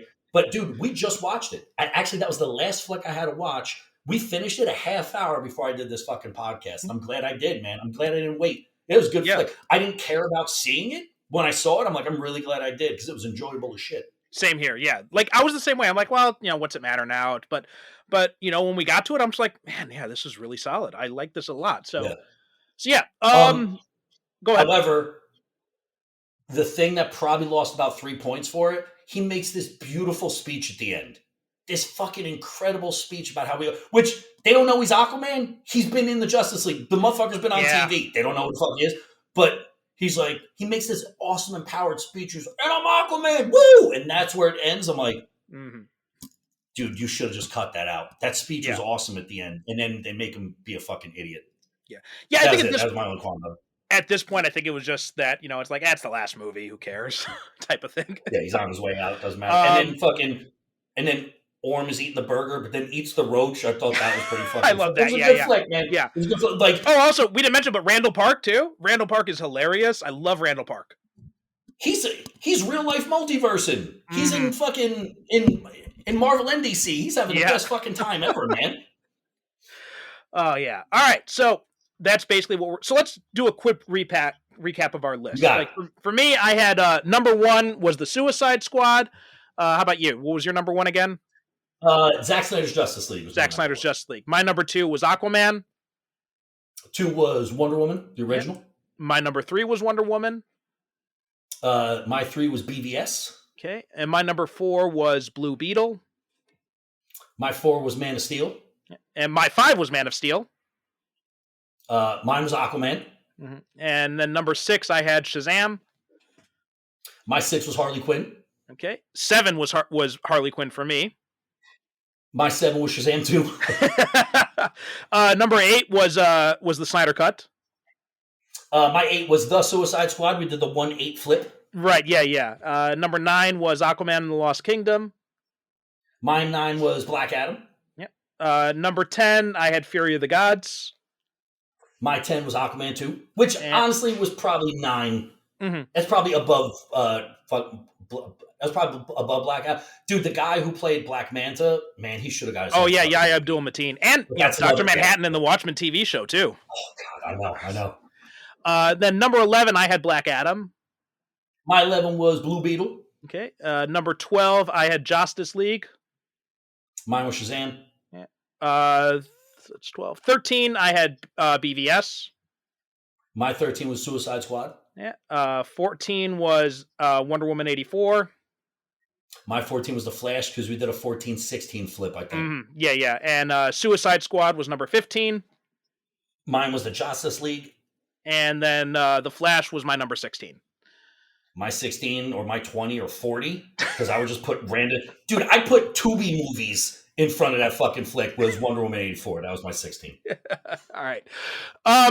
So I guess finally thing to close off on. Overall, what kind of do you think would have been would you have, so here's something. Would you have rather seen like after Man of Steel like a slow build up to stuff, or would you have rather seen like after the Snyder Cut the whole 5-movie plan that Snyder talked about? I'm only gonna use the Marvel bar because it truly is the bar, right? You have a bunch of movies that establish the people with little cameo, but ones that make sense, right? You can have Wonder Woman in 1984 and have people freak out when Superman shows up in fucking 2016, right? You can't do it. It doesn't make any sense. Yeah. Show me the individuals, they're gonna bring them all together. The only thing that people could have said at that point was Marvel did it. Okay, but in order for good storytelling, everyone has to do it. Yeah. So I would have liked them to pump the brakes. We would have got more of this universe for a little bit longer, I think. I think it's a little too early, even though it's a decade later. It's a little too early to wipe the slate clean, kind of, because you're still keeping like his toys, like he's keeping his people and get rid of everyone else. I don't know. I'm a big fan of that. So yes, I would have liked to see it stretched out a little bit more. Yeah, I mean, as much as I love Peacemaker and as much as I'm glad that we're going to get another season of that, you could have made that in Elseworlds. Like, you didn't have to have it as part of the new DCU. So yeah, I'm kind of with you on that. I'm thinking if you're going to be, redoing stuff anyway, bringing in people over, I mean, like, give Henry Cavill a real shot then. Yep. He was so excited. Did you see him in them interviews, man? Yeah. He was like, this is it. The Kate, I'm fucking coming back. Dude, that lasted for a week. Yeah. And then it was like, nope. But now apparently, like, look, I don't believe anything until I actually see it. Same here. Apparently they're going to tag him for Captain Britain, which honestly is your best bet. But in terms of power sets, I mean, there's no laser eyes and shit like that, but you kind of have the same. But you already established Black Knight, so fucking, dude, I don't care, man. I'll watch that dude in anything. I think he's really talented. There's a new rumor, and again, I don't trust anything unless it comes stapled to an official press release. Absolutely. But there is a new rumor that he might be up for Doom, which I think would be very cool to Yeah. see. Yep. But you know what? I would love to see, like, I want to see him as James Bond. Like, do you see Man I from think Uncle? he's the next. Yeah, yeah. Like, But that's what I'm saying. I'll watch him in anything. yeah, He's just a good actor, and he loves acting. yeah. Like he likes doing the roles. Man, he's like The Rock. That's why like people were tweeting, The Rock's doing too much. So hustling, like getting down your grind. Now you're gonna shit on him for wanting to move? Like, leave the fucking dude alone, man. Like he's like that dude is in the record books, man. He was a fucking heel wrestler with, and he talks about it all the time. $7 in his pocket, right? Now, like, look at what he's created, dude. Like give the props where it's due. Like, stop telling people that working all the time isn't a flex if that is a flex for that person. Yeah. Like, don't yuck someone else's yum. You know what I'm saying? Leave him the fuck alone. Like, trying to do his thing. Let him do his fucking thing. Okay, so that is pretty much the final. I mean, not this podcast's final works. There's still movies that we haven't done individual episodes on, but that's like, kind of a big wrap up on the DCEU as a whole. Yeah, mixed bag overall is I think what everybody can agree on. Yeah, but I think even listening to like Anthony do it, which of course we got to give love to Anthony Desiato. Go listen to fucking Digging for Kryptonite and the 17 other podcasts that he has.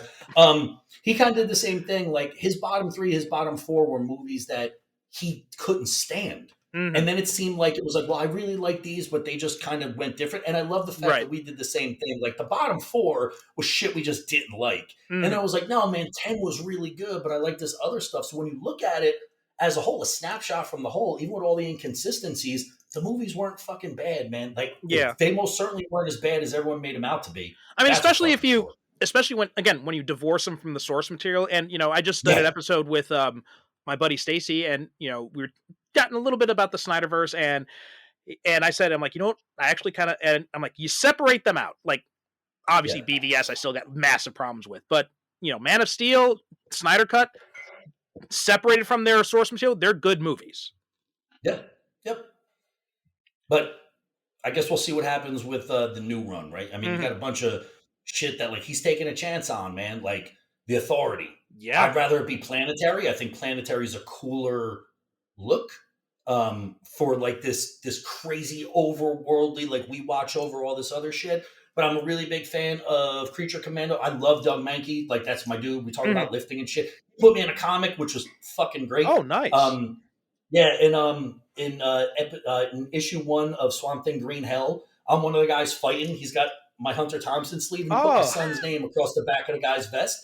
It was really cool. Guys, he's awesome. But I'm also excited for stuff like the Amanda Waller stuff, because I know she's a big player. Batman and Robin, I don't want it to be Damian Wayne, but I know it's fucking gonna be, because otherwise you'd have to tell a much different story. Brave and the Bold, the Green Lantern fucking TV show. I'm in. I just want it to make sense. Yeah. That was the only thing I ever wanted from the beginning. Just make it make sense and give me another Birds of Prey movie, man, because that shit was fun. Yeah, I mean, if anyone's going to come over, like, who stays on, I really hope it's Margot Robbie. Like, I mean, I think she is. I think he's keeping her, Okay, good. I hope so. Well, like, look, even if you don't, whatever. Like, again, it's like I said at the beginning, like, we got it. We wanted it when we were fucking growing up. We got a cinematic universe for everything now. Just, appreciate what we got. If you wanted to change, all right, talk about that. But, dude, in order for that to be your hate thing every time you wake up, man, you need to chill out. You got to take a pill or something, man. You got to relax. Got to get a hobby. All right. Well, I think that's a good note to end on then. And this has been a lot of fun.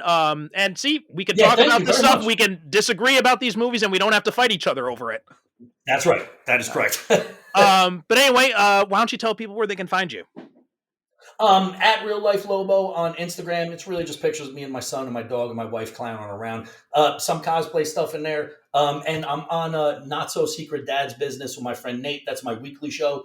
Go check out fucking that. It's just literally dads talking about dad shit and cursing a lot and, complaining about TikTok and shit, because that's like the poison. Otherwise, man, enjoy whatever. Like, go get fucking enjoy stuff.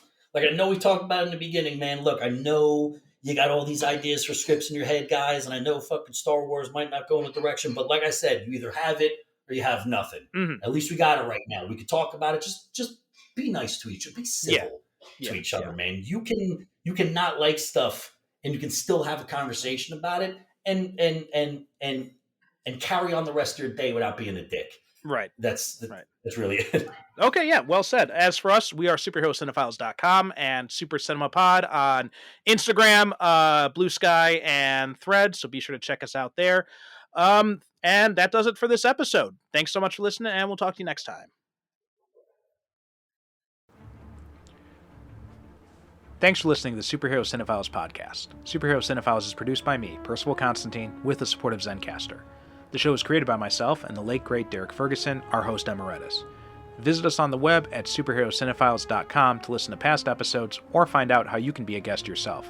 Support the show by visiting our advertiser links or click the Buy Me a Coffee link on the website to make a one-time donation. You can also support us by visiting crowdfunder.com/paragonscomic, that's crowdfunder with no e.com/paragonscomic, and help support my superhero comic book, Paragons of Earth.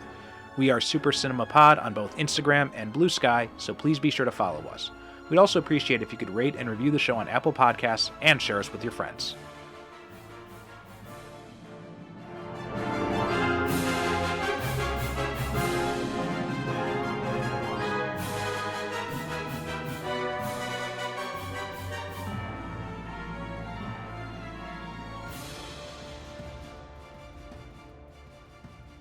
Thank you for listening. And as always, good night, good evening. God bless.